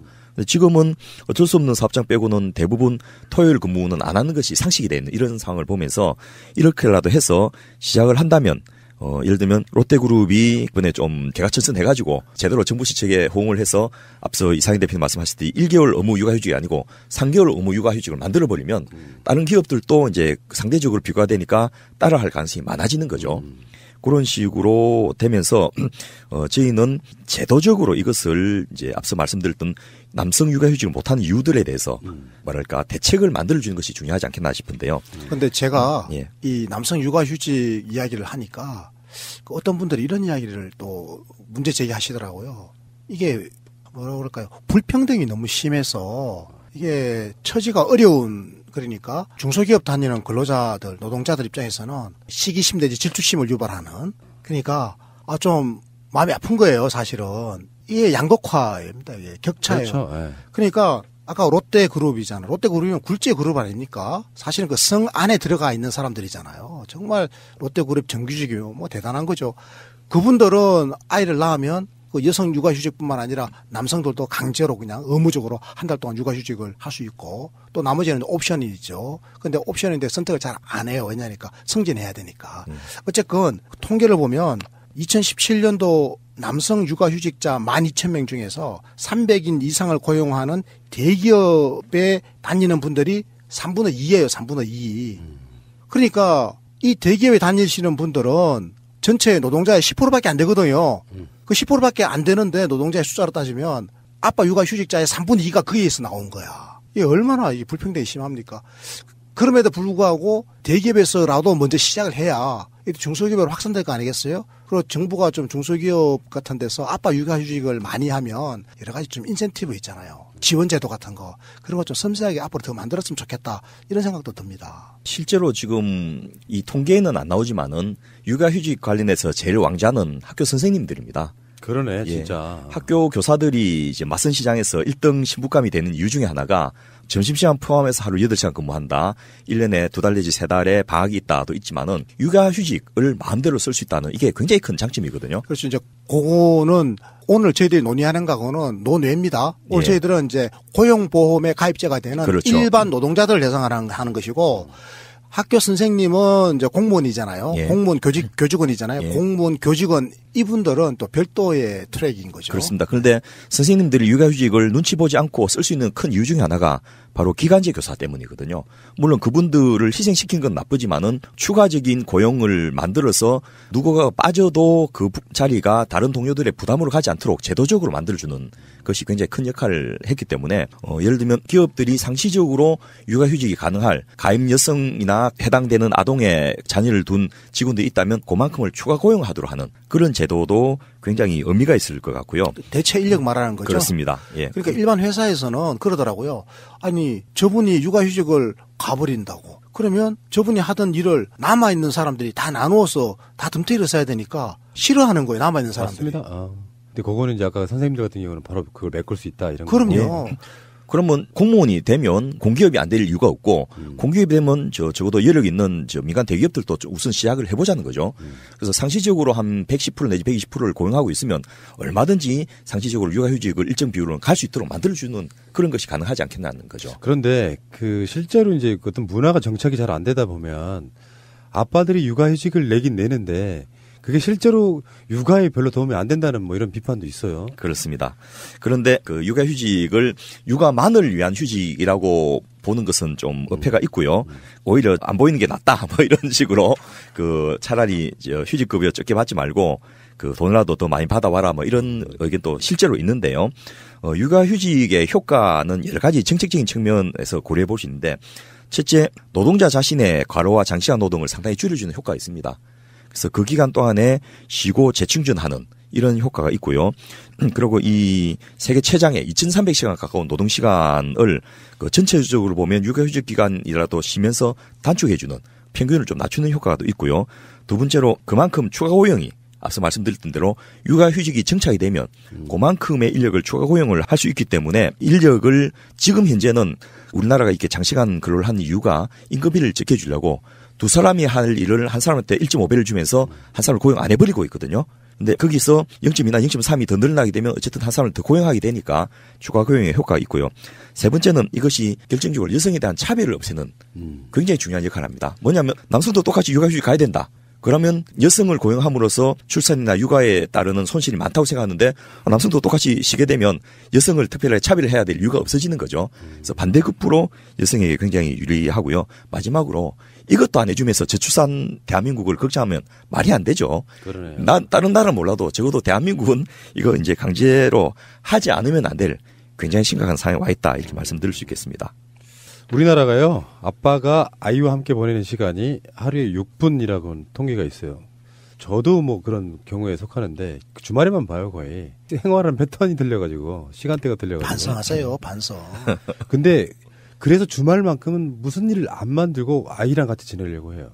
그건 다행이네. 그러니까 평균적으로 보면은 저는 6분은 훨씬 넘죠. 그러니까 하루 종일 양일간 토요일, 일요일 날은 있고 뭐 이런 상태이기 때문에. 근데 OECD 평균은 47분이라고 합니다. 그게 평균이기 때문에 그런 건데 실질적으로 이분들은 굉장히 많이 아이들과 함께하는. 그러니까 사실 서구 유럽 선진국들이 보통 그런 게 일반적인 문화로 정착이 돼 있습니다. 기억들 나실지 모르겠는데 다이아드 보면은요, 다이아드에 그런 내용이 나와요. 성탄절 가족들과 식사 약속이 청사원만큼이나 중요해요. 그걸 빨리 가야 돼요, 거기에. 그 정도로 그게 가족과의 어떤 관계 유대 이런 것들이 워낙 일상생활에 녹아 있는 그런 문화가 있고요. 아직까지 우리는 이제 뭐 산업화 이런 관계를 거치면서 그게 당연시 됐던 부분이 분명히 있다고 생각이 들죠. 오바마 행정부 시절에 노동부 장관 했던 라이시라는 유명한 분이 계신데 학자로서도 굉장히 뛰어난 분이신데요. 이분이 어느 날 갑자기 사표를 내버렸어요. 그래서 그게 아주 화제가 됐는데 왜 잘 나가는 그러고 굉장히 중요한 일을 하고 있는 이 당신이 오바마 정부의 노동개혁의 핵심적인 역할을 하고 계신데 사표 내버리면 도대체 그 일은 어떻게 하려는 거냐 막 이런 식으로 그 비판도 있고 했는데 이분이 한 말이 일국의 노동부 장관이면 뭐 우리나라나 그 나라나 별 차이 없이 다 바쁠 거 아닙니까? 어느 날 이제 출근을 하려는데 애가 잠자리에서 그 눈을 부비면서 일어나서 한 말이 아빠 오늘 몇 시에 와? 이렇게 물어보더래요. 그래서 왜 물어보냐 했더니 아빠가 언제 오는지를 알려고 이렇게 이제 애가 답을 했다는 거죠. 그 이야기 듣고 이 라이시 장관이 억장이 무너지더라는 거죠. 내가 도대체 뭘 하는 짓이냐? 우선적으로는 첫째 이제 내 삶과 우리 아이의 삶을 희생하면서 하는 노동부 장관이 무슨 의미가 있을까 이런 생각도 들고요. 두 번째로 아이가 자가격리를 해가지고 아빠 빨리 와 이런 이야기를 아예 하지도 않는 거죠. 그러면서 아빠가 왔는지 알고만 있으면 자기가 좀 안심하고 잠을 잘 수 있겠다 뭐 이런 이야기를 하니까 이런 삶을 스스로도 만들어내지 못한다면 아이와 같이 지내는 그런 정상적인 삶을 못 만들어낸다면 내가 노동부 장관으로서 무슨 의미가 있겠나 이제 이런 생각을 했다라는 그런 일화가 제 기억이 납니다. 그래서 아이를 키우는 거, 육아를 저는 뭐 엄마와 아빠가 같이 해야 된다. 이게 뭐 기성세대는 이걸 못했지만 지금의 이제 청년 세대는 이걸 해야 된다. 이걸 할 수 있도록 하는 조건을 힘이 있고 권력을 쥐고 있는 기성세대가 이 조건을 만들어줘야 된다. 저는 그렇게 생각합니다. 실제로요, 북유럽 나라 있죠. 덴마크나 스웨덴 같은 이런 나라들은 전체 육아휴직자 중에서 남성이 차지하는 비율이 40% 됩니다. 그러니까 거의 비슷하죠. 육아휴직자가 10명이면 그중에 4명 정도는 남성이 차지하고 있는 거예요. 거의 남녀가 비슷해요. 그런데 우리나라는 겨우 이제 10%를 돌파했습니다. 그래서 이제 우리나라도 남성 육아휴직자의 비율이 북유럽 선진국 반쯤 따라갈 수 있도록 됐으면 좋겠다. 그죠? 그렇게 됐으면 좋겠는데 그러려면 절대로 남성 육아휴직자들에 대해서 우리가 좀 이상한 눈으로 쳐다보는 그런 왜곡된 문화를 이제 개선할 수 있도록 해야 되고 회사 내에 그 문화지 않습니까? 아, 쟤는 출세를 포기했나 봐. 애나 키우러 휴직을 해. 이런 빼딱한 시선들을 이걸 없애줘야 돼. 그럼 어떻게 해야 되는가 하면 회사에서 육아휴직자에 대해서 어떠한 차별도 못하도록 하는 그런 어떤 아주 엄격한 규제가 저는 필요하다고 생각합니다. 그리고 아까 이상우 운영위원장도 이야기했지만 이제는 유럽 복지국가들처럼 원래 고용의 정원이 100명이면 105명이나 110명 정도로 고용하거든요. 왜냐하니까 육아휴직자를 배려해가지고 미리 이렇게 좀 여유 있게 고용을 해놓는단 말이죠. 이제 우리도 그런 식으로 육아휴직을 가더라도 동료들에게 피해 끼친다라고 하는 내 일을 동료들이 다 해야 되니까 이런 일이 없도록 하면 결과적으로 고용도 늘어나는 거 아니겠습니까?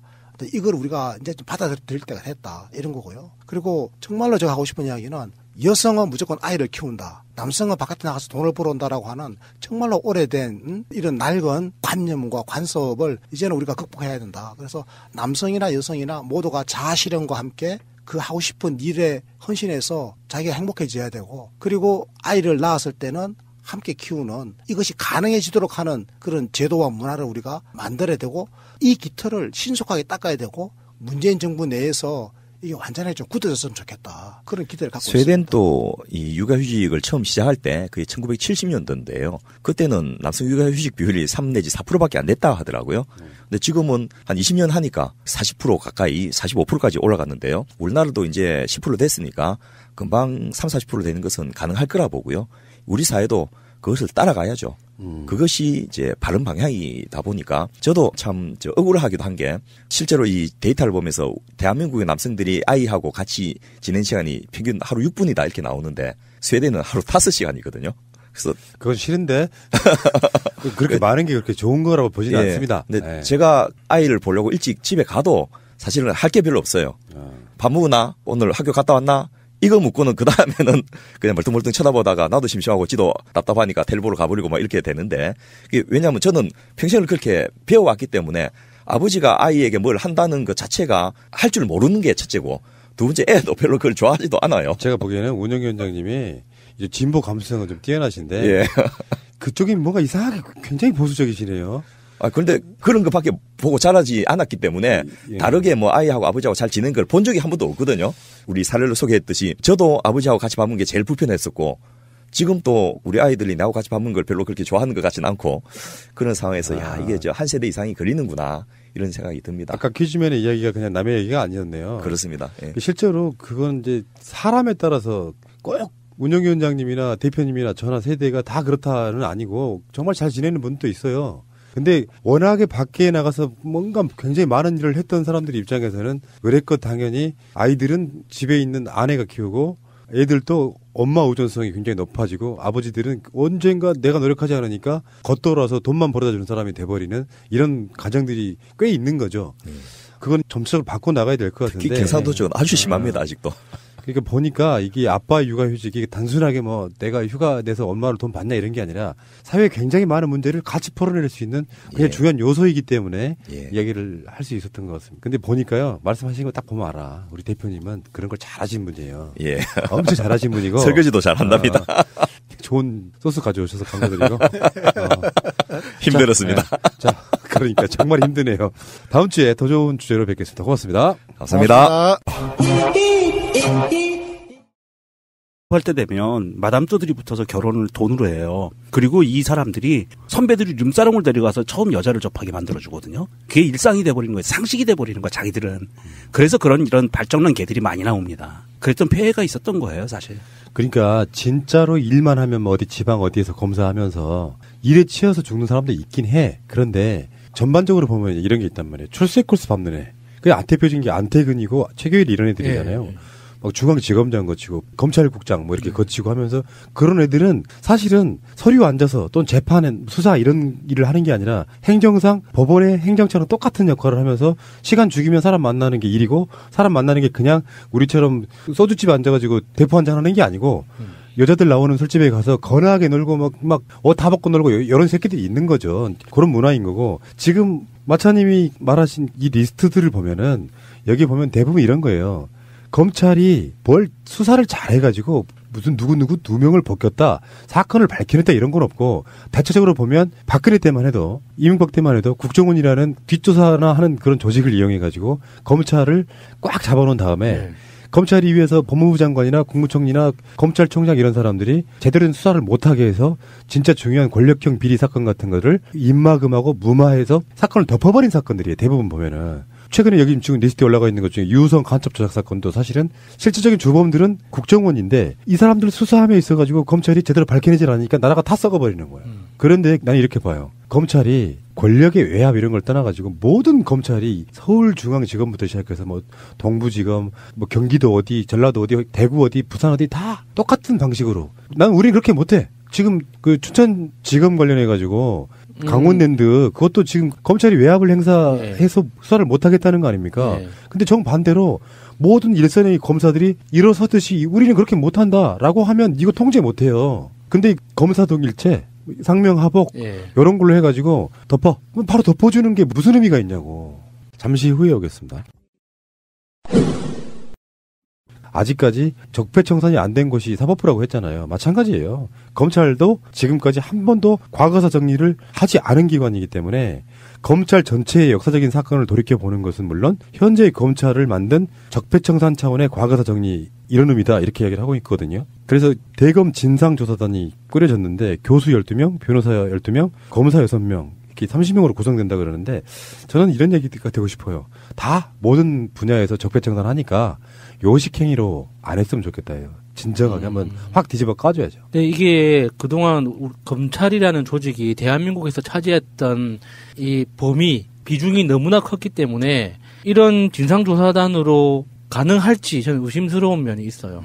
예를 들어서 유성 간첩조작 사건 같은 경우에 굉장히 상징적인데 유성 간첩조작 사건은 가장 최근에 있었던 일인 것뿐이지 간첩조작 사건이 전국적으로 얼마나 많았어요. 특히나 70년대 후반부터 산간 노소 지역 꼭 간첩은 섬에 등장했거든요. 그러면은 그 간첩으로 지목됐던 사람들은 친인척이 없는 사람, 연고가 없는 사람들이 간첩으로 지목돼서 고문 끝에 간첩이라는 자백을 받고 처리가 됐단 말이에요.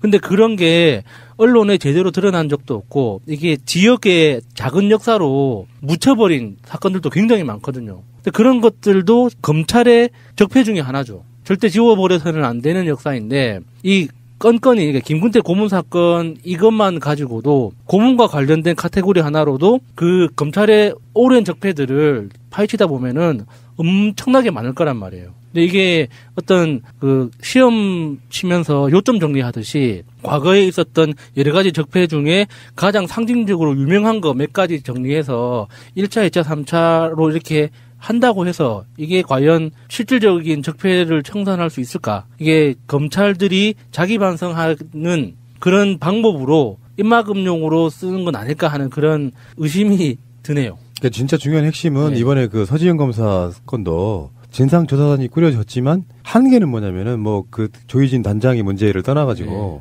할 수는 있어요. 근데 예를 들면 안태근이 검사를 떠나버리면 그 사람 조사 못해요. 최규일도 마찬가지고 못 해먹겠냐고 떠나버리면 그래서 결론적으로 말해서 그런 부분 하나 하고 하나 더는 검찰이라고 하는 조직에 완강한 어떤 저항들이 분명히 있을 거란 말이에요. 수사가 아니고 조사하기 때문에 안 나가도 그만인 경우도 많아요. 그렇죠. 그렇다 보면 결국엔 이것도 공수처예요. 하다 보면 한계 부딪힐 수밖에 없고 그러면 결국엔 또 공수처가 만들어질 수밖에 없는 궁극적으로 저는 이 검찰 개혁에 있어가지고 핵심은 뭐 일장이 있다 그러지만 공수처가 생기는 데 있어가지고 가장 중요한 역할은 서지현 검사 건에서 보듯이 단편적인 사건이 어떻게 보면 검찰 전체적으로 흑역사를 놓고 보면 근데 결국에는 공수처를 만들 수밖에 없는 쪽으로 갈 거다 이렇게 봐요. 그렇게 돼야죠.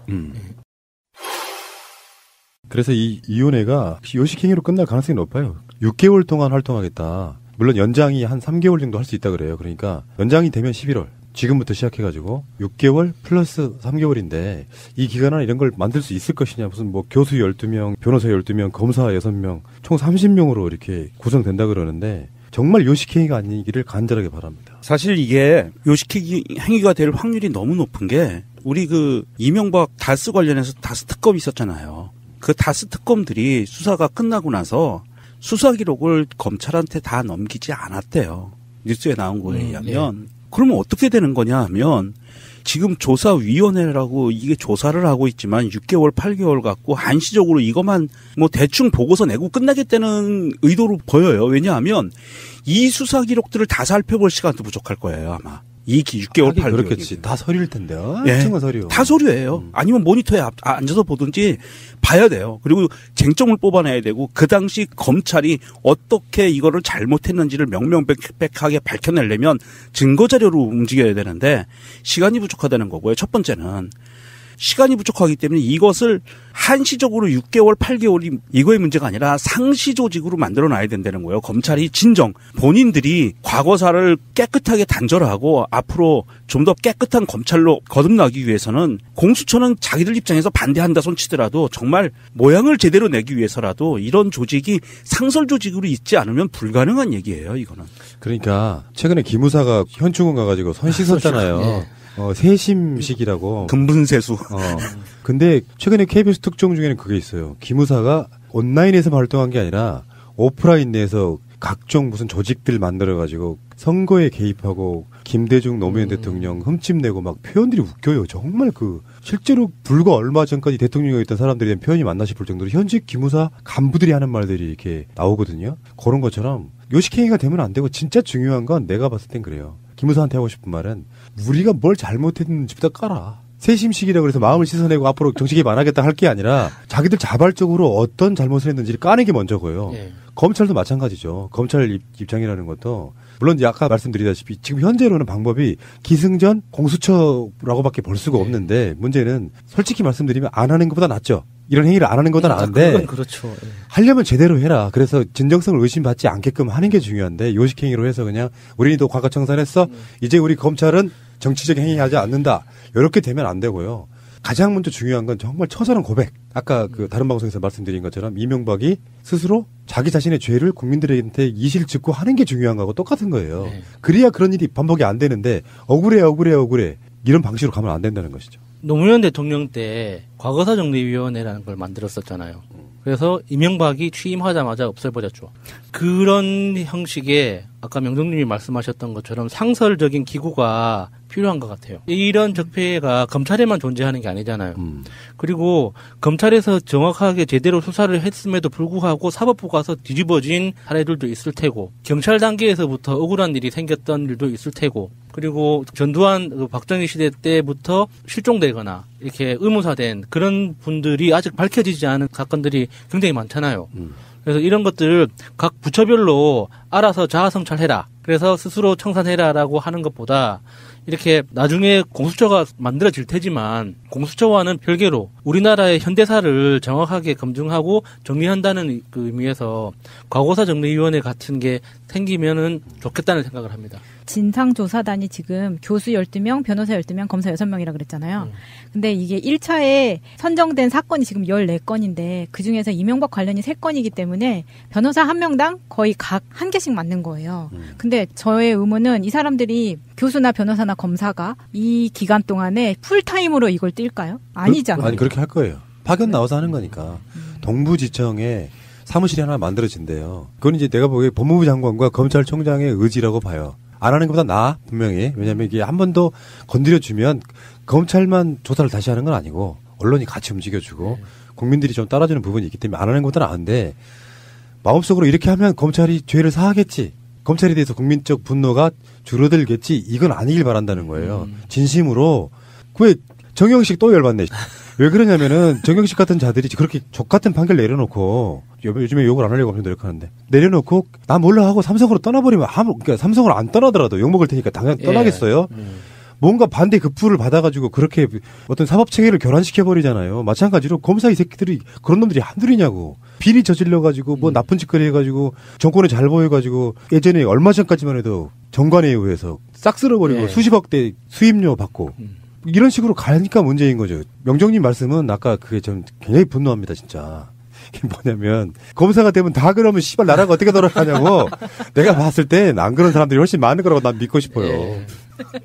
푸른 나무도 10년 고생했어 그렇게 한데 아니 이건 내가 보기엔 피가 있다고 생각해요. 정정하실 생각 없으십니까? 아니 피도 있어요 당연히. 원래 발정 피를 갖고 다니는 애들이 있어요. 홍발정처럼. 나는 지금 놈사랑도 안 가. 아니 내가 하는 얘기가 그거예요. 뭐냐면 사람의 인격이 형성이 되는 과정 중에 20대에 어떤 성인의 인격이 형성이 되거든요. 20대에. 사람의 기본적인 바탕 인격은 어릴 때 형성되지만 사회를 바라보는 인격이 명확하게 형성되는 건 20대인데 20대를 24시간 1년 360일 10년 정도를 바쳐서 사법고시를 패스하잖아요. 그러면 연애도 못 해봤고요. 데이트도 못 해봤고요. 그리고 대부분 섹스도 못 해봤고요. 뭐 검사들은 다 고자예요. 왜 그래요? 다들? 아니. 얘기를 들어보세요. 그리고 나서 연수원 들어가서 마담들을 통해서 결혼을 하고 애정 없는 결혼을 해요. 돈으로. 그리고 나서 선배들이 데리고 가는 제일 첫 번째 회식 장소가 룸사롱이라니까. 아 그건 당연히 알지. 꼭 알아야 할 어제의 뉴스. 자유한국당이 국회 상임위원회 일정을 전면 거부하고 나섰습니다. 이 같은 결정은 민주당 법사위원들이 강원랜드 채용비리 수사 외압 의혹과 관련해 자유한국당 소속 권성동 위원장의 사퇴를 요구하며 법사위 전체 회의를 거부한 데 따른 항의 차원입니다. 내면에는 자유한국당 국회의원들을 표적 수사하는 것 아니냐는 의구심도 깔려 있습니다. 서지현 안면 검소의 이 의혹 제기의 종착역이 자유한국당 국회의원을 때려잡는 수단으로 정쟁으로 몰고 가면서 국회를 마비시키면서 민주당은 평창 동계올림픽의 성공을 위해 정쟁 중단을 선언해놓고 하루 만에 정쟁을 확산하는 게 옳은 일이냐며 보이콧을 철회하라고 촉구했습니다. 자유한국당이 민생법안을 볼모로 하고 국회 전체를 볼모로 잡는다면 그 피해는 결국 국민에게 돌아갈 것입니다. 그야말로 민생 탄압이고 민생 보복이 아닐 수 없습니다.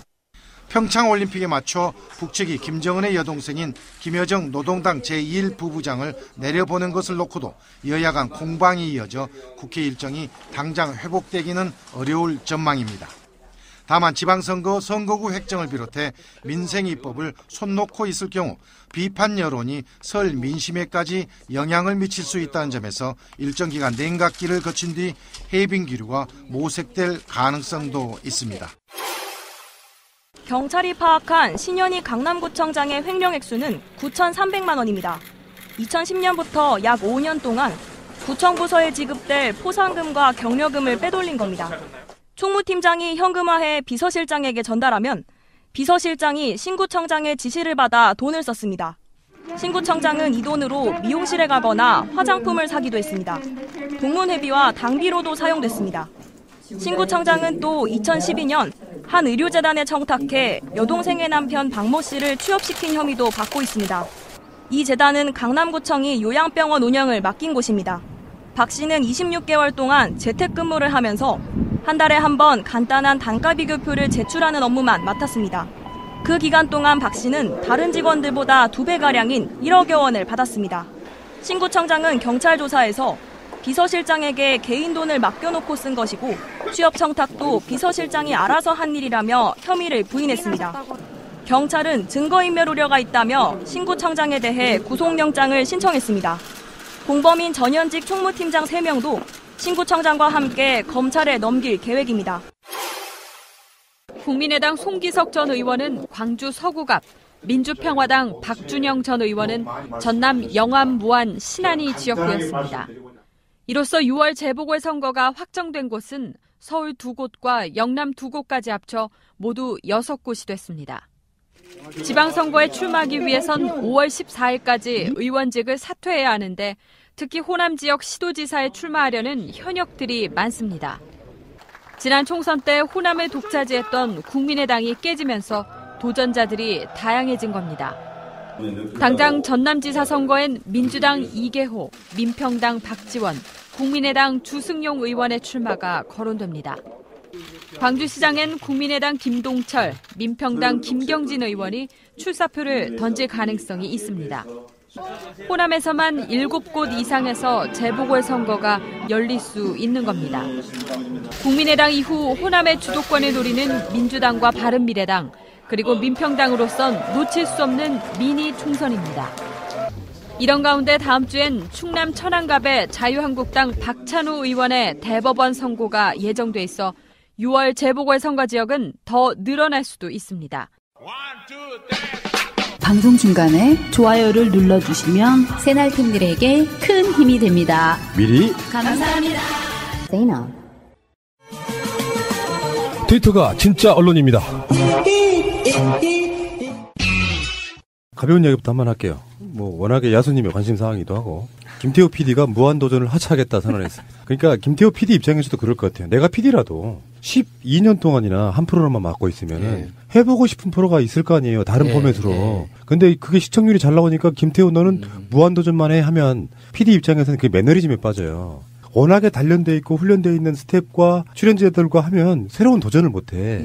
나는 김태호 PD가 무한도전 빠지는 거 100% 찬성이에요. 저에게 정말 조심스러운 이야기이긴 하지만 무모한 도전 시절부터 1편부터 한 편도 빠뜨리지 않고 모든 편을 시청했던 팬으로서 그만해를 탈 때가 되지 않았나 하는 생각도 합니다. 사실 유재석 씨를 비롯한 그 멤버들이 지금은 연예계의 거대 권력이 돼 있어요. 그래서 어떤 걸 하더라도 순수해 보일 수가 없습니다. 지금은. 그래서 김태호 PD가 아무리 연예계에서 큰 손이고 유명한 PD라고 하더라도 그 연예인이 가지고 있는 연예 권력을 뛰어넘을 수는 없는 거거든요. 그런데 지금에 와서 하차하는 거에 대해서는 되게 의미가 있다고 생각해요. 네. 왜냐하면 이명박근혜 지나는 동안에 물론 다른 동료 PD들 다 종편으로 가고 하는 네. 동안도 김태호는 자리를 지켰단 말이에요. 그렇죠. 그래서 이번에 정말 MBC가 정리가 될 때까지 끝까지 기다려주지 않았나 생각이 들더라고요. 안타깝지만 이제 그만해도 충분히 보내줄 준비가 됐다. 지금 보면은 이번에 승진해서 부장이 됐다고 하잖아요. 예능 5부장인데 지금까지 한 프로는 논스톱하고 무한도전 2개밖에 없는 거예요. 근데 무한도전 하나가 대한민국에서 차지하는 의미가 되게 크니까. 그 프로그램은 한 사람에 의해서 만들어지면 안 된다는 단적인 걸 보여준다고 봐요. PD한테 도움이 안 돼. 그런 면에서는 무한도전처럼 이런 훌륭한 프로는 스텝이건 출연자건 다 익숙해져 있는 베테랑들인 거잖아요. 그러면 PD가 뭘 안 해도 그냥 유기적으로 관성적으로 돌아가요. 근데 PD 스스로는 발전하지 못하고 있는 거죠. 커리어를 쌓아야 되는데 커리어를 못 쌓고 있는 상태가 돼서 나는 이제 핵심은 김태호가 다른 종편이나 케이블로 가느냐 아니면 MBC에 남아서 다른 프로를 연출하느냐 이런 문제라고 보는데 어쨌든 무한도전은 우리 같은 세력들한테도 굉장히 상징적인 프로였기 그렇죠. 때문에 개념 있는 사람들 그래서 가끔씩 뭐 세월호 사건 관련한 거를 방송으로 이렇게 이명박을 엄청나게 디스한다거나 여러 가지 방법으로 굉장히 그 정신을 살려줬던 바로 그런 프로그램이기 때문에 김태호 PD가 더 잘하기를 바라겠습니다. 제도로서의 민주주의가 흔들리고 구타는 일은 이제 없습니다. 민주주의가 밥이고 밥이 민주주의가 되어야 합니다. 자, 검찰이 과거사위원회를 만들어가지고 과거사들 중에 흑역사를 12가지 정도를 정리하겠다. 1차 선정한 사건들이 있어요. 인권침해나 검찰권이 남용된 의혹을 받는 사건으로는 김근태 고문 사건 1985년, 형제복지원 인권유린 사건 1986년, 그리고 1987년에 박종철 고문치사 사건, 유성기업노조 파괴 및 부당 노동행위 사건 2011년, 그리고 2013년에 김학의 전 법무부 차관 별장 성접대 의혹 사건, 그리고 이명박 전 대통령의 당선 축하금 논란이 일어났던 남산 3억 원 제공 의혹 및 신한금융 관련 사건 등이 꼽혔습니다. 법원의 재심 판결 등으로 무죄가 확정된 사건 중에서는 검찰권 남용 의혹이 제기된 사건으로 1991년 강기훈 유서대필 사건, 1999년에 삼례 나라 슈퍼 살인 누명 사건, 2000년에 약촌오거리 살인 누명 사건, 2008년 PD수첩 사건, 2012년 서울시 공무원 유우성 간첩 조작 사건 등 5건입니다. 또 있죠. 청와대와 국무총리실의 민간인 불법 사찰 의혹 사건 2010년 건은요. 국가기관에 의한 인권침해 의혹이 상당함에도 검찰이 수사 및 공소 제기를 하지 않거나 현저히 지연시킨 사건으로 분류되어 사전조사 대상 사건으로 결정됐습니다. 일단 이 사건들을 언급하기 전에 제가 드리고 싶은 말씀은 세월호 사건이 없다는 거예요. 검찰이 세월호 사건을 이상하게 결론 내려줌으로써 진상규명이 방해가 된 측면이 있거든요. 물론 이제 국회에서 제2기 특조위라든지 이런 얘기 하고 있는 거지만 그 사건도 분명히 포함됐어야 된다고 보는 것이고 여기서 언급하고 싶은 사건들 중에는 김금태 고문 사건 이 부분은 뭐 이제 넘어가더라도 형제복지원 사건이 지금 여기에 리스트에 포함된 거거든요. 형제복지원 사건은 지금도 현재 진행 중인 거죠. 그렇죠. 그러니까 정확히 말하면 특별법을 만들어서 국회에서 다시 진상조사를 해야 되고 보상도 해야 되고 이런 부분이 있는데 아직까지 국회에서 지금 법 발의가 안 되고 있는 상태거든요. 20대 국회 들어와가지고 19대 국회 때도 법 발의까지 했는데 결국엔 국회 본회의를 통과하지 못한 상태로 끝났거든요. 근데 형제복지원 인권유린 사건도 이게 검찰이랑 무슨 관계가 있냐 할지 모르겠는데요. 관련해가지고 검찰이 사실은 이런 사건들을 덮어주는 형태로 그냥 사건이 끝나버린 부분 때문에 그런 거거든요. 그리고 요거 재밌네. 친비님도 연관돼 있는 김학의 별장 성접대 사건. 이거는 범죄 내용도 굉장히 심각한 거지만 가십거리로도 이목을 많이 끌었던 내용이죠. 그런데 신빈용 같은 경우에는 RT 한 번으로 그렇게 벌금 맞았다는 거는 또 엄청난 강압 수사가 있었다는 것도 되죠. 그러니까 검찰의 민낯을 그냥 제대로 보여준 거예요. 박근혜 정권 들어서 법무부 장관 말고 차관으로 내정했던 사람이 알고 봤더니 원주 어디 별장 가서 그룹으로 뭔가를 했다. 거기까지. 그 영화 내부자를 보시면은 자세하게 나옵니다. 근데 검찰이 일종의 민낯 같은 걸 보여주는 거죠. 우리가 최근에 그 서지현 검사 이야기도 똑같잖아요. 검찰들 중에는 정말 이런 종류의 굉장히 발달한 개들이 있어요. 몇 마리가. 다 물을 흐리는 거예요. 나한테 검사를 시켜주면 나는 진짜 예수님처럼 살 것 같은데. 저는 하기 싫어요. 푸른나무님이 그냥 지금 이 상태에서 검사가 되면 예수님처럼 살 수 있겠죠. 포청천처럼. 그런데 그렇죠. 푸른나무님이 지금으로부터 한 10년간 사법고시 공부를 하고 들어가잖아요. 똑같아집니다. 그렇게 합리적인 명분을 주지 말라니까요. 그러니까 개가 되는 거예요. 발정난 개가. 아니, 이보세요. 형님, 왜 이러세요?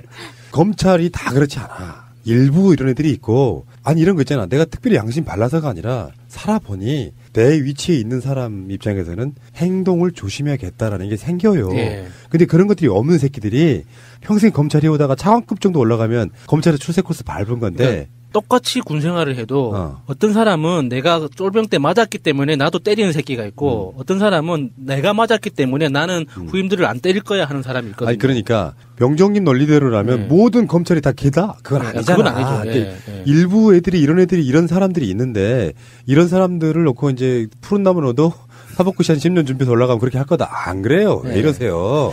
그러면 그렇게 말씀하시면은 지금 검찰총장이 문무일도 그래? 다 그런 사람들이야? 거의 대부분이 그렇다는 거예요. 거의 대부분. 일부 흑소수를 빼고. 통계 갖고 와.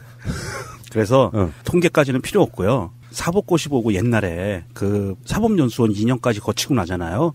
졸업. 그러니까 이게 인생관이 바뀌는 거예요. 수능 세대들은 다 압니다. 이거 성급한 일반화에 오르가고. 그러니까 내 친구들도 학교 다닐 때 그렇게 어리버리하고 공부 안 하던 놈을 나중에 성인이 돼서 만나서 한 40대 초반에 만났는데 너무 바뀐 개들을 보고 난 변호사 하는 애들이잖아. 예, 예. 우리 같은 사람들은 놈사람 가도요. 그 아가씨 옆에 앉아도 만지지도 않아요. 그냥 불편하니까. 근데 이 새끼들은 뭐 들어가자마자 노래 막 다 벗기고 막 다 벗고 테이블 위에 올라가고 그 지랄들 하더라니까. 아, 이 새끼들은 그게 근데 그 일반화의 오류인 건 맞아요. 왜냐면은 실제로 보통 이제 그러니까 일반화가 아니더라도 일반적으로 많이 억압돼 있던 부분을 뭔가 이렇게 해소하는 차원에 보상받는 차원에서 뭔가를 하는 건 분명히 있지만 검찰이 다 그런 쓰레기들이라면 우리가 솔직히 말해서 그런 제도를 없애야지 차라리.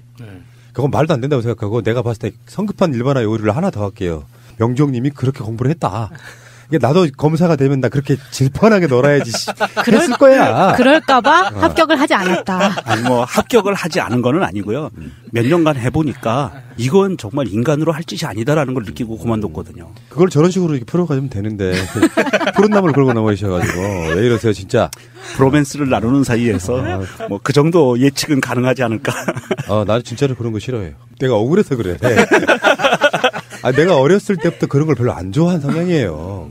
사람을 사람으로 대하고 싶지 동물로 대하고 싶지. 네, 알겠고요. 네, 알겠습니다.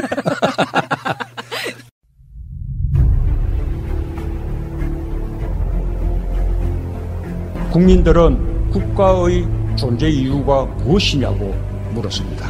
어려울 때 국가가 든든하게 지켜주고 있다는 믿음을 주어야 합니다. 그것이 국가의 존재 이유입니다.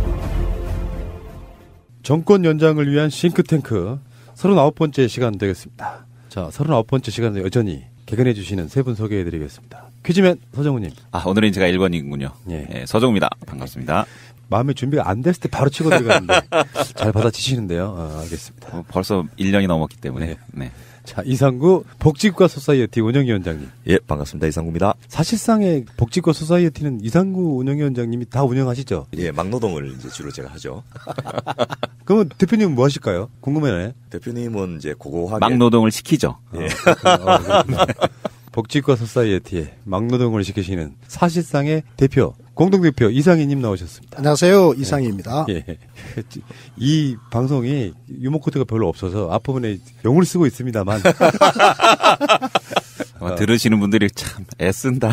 이럴 거야. 뭐 본인이 정작 애쓰는 사람 당사자 아닙니까? 네, 그렇습니다. 엄청 애쓰고 있습니다. 그 하나를 준비하기 위해서 일주일 동안 머리를 싸매고 있다는. 네. 쥐어뜯습니다. 네. 그렇죠. 자, 어쨌건 날씨가 엄청나게 춥고요. 지금 명절이 뭐 코앞에 다가오기도 했는데 사실은 우리 삶의 질에 있어가지고 삶의 질 향상 뭐 이런 거 아니겠습니까? 삶의 목표는 나는 뭐 찢어지게 가난한데 뭐 민주주의가 발전한들 그게 어떤 체감이 오겠냐 이런 생각 좀 들고요. 그런 목적으로 우리가 계속 방송하고 있다는 말씀을 일단 좀 드려보고 날씨가 추워도 세 분은 어떤 일상생활에 영향 같은 거 받지는 않으시죠? 우풍이시면서 멀어 죽는다든지. 아무래도 좀 위축은 많이 되는 것 같습니다. 바깥 활동이나 이런 것들이. 아침에 일어나서 운동 가야 되는데 두세 번 계기다가 그냥 포기해버리는 날도 좀 늘어나고요. 저는 바지 두께만 바뀔 뿐 뭐 별로 바뀔 거 없습니다. 기사를 하나 보니까 어떤 분이 외부로 좀 며칠 나가면서 수도꼭지가 걸까봐 수돗물이 이렇게 쫄쫄쫄 드러났다는 거예요. 근데 이 상황이 얼마나 불행한 사태가 돼버렸냐면 수도꼭지에서 물이 쫄쫄 내려가서 여기 하수도로 빠져야 되는데 하수도가 얼어버린 거예요. 그러니까 물이 점점점 차 올라왔겠죠. 그래가지고 외출 나갔다 온 사이에 물이 계속 넘친 거예요, 집으로. 근데 그 집이 상당히 냉골이었던가 봐요. 그게 집으로 넘치면서 그게 다 얼어서 집의 모든 곳이 다 얼음으로 바뀐 그 사진을 얼마 전 포털에서 본 적이 있는데 정말 그건 참사에 가깝더만요. 얼음 궁전이네. 예. 근데 겨울도 이렇게 좀 대차게 한번 춥고 그래야 그 어르신들 말씀이 있어요. 겨울에 추워야 풍년도 온다. 이 해충들이 많이 죽는다는 이야기도 있고 그렇습니다. 예. 그렇죠. 예. 시골에 살 때 보면은 이렇게 추운 날이면 참 지금 시대가 많이 좋아진 게 좋아졌는지 나빠진 건지 모르겠는데 무조건 나가요. 겨울 방학 때. 그래서 넌 같은데 물이 담겨진 넌 있잖아요. 거기는 빠져도 발목밖에 안 들어가니까 뭐 네. 위험성은 없는 것이고 거기에서 썰매 만들어가지고 타던 기억이 나고요. 한발 썰매 타보셨습니까? 그 당연히 있죠 그거. 어른들도 많이 타는 부분이고. 한발 썰매. 그러니까 날이 2개 달린 게 아니라 날이 하나밖에 없는 썰매죠. 난이도가 높은 썰매인데. 또 기본적으로 썰매 또는 뭐 그 비닐이 포대. 요걸로 이렇게 비료푸대. 비료푸대. 아 그렇군요. 저 많이 탔습니다. 네. 그런 거 타고 많이 탔다는 기억이 나고. 근데 지금은 그렇게 노는 친구들은 없고 그걸 굳이 하려면 만들어진 시설에 가서 돈 주고 타야 되는 뭐 이런 부분이 있는 거죠. 눈썰매장 가서 돈 주고 타야죠. 마치 그 두 의사분들은 뭐 시골 생활 안 하신 것처럼 조용히 계시는 이유가 뭐예요 지금? 우리들만 쏜 사람 만들고. 근데 그 비료푸대를 하는 친구들은 그래도 좀 있는 집 애들이 비료푸대를 했고요. 없는 집 친구들은 대나무를 놓고 탔죠. 바닥에다 대나무 놓고 쫙 내려가. 굉장히 위험했습니다. 저도 고향에 대나무밭이 있어가지고 그 대나무로 탔던 기억들이 납니다. 이해가 안 되시죠? 대나무를 이렇게 평평하게 갈아가지고 거기를 네. 밑에 받침대 같은 걸로 대서 이렇게 타는 거죠. 예, 대나무 쪼개갖고 발에다가 이제 스케이트처럼 놓고 쫙 내려오는 거죠. 그리고 다른 지역은 이제 그 대나무 대신에 썰매 밑에 쇠를 갈아가지고 이렇게 나가게끔. 자, 대표님. 네?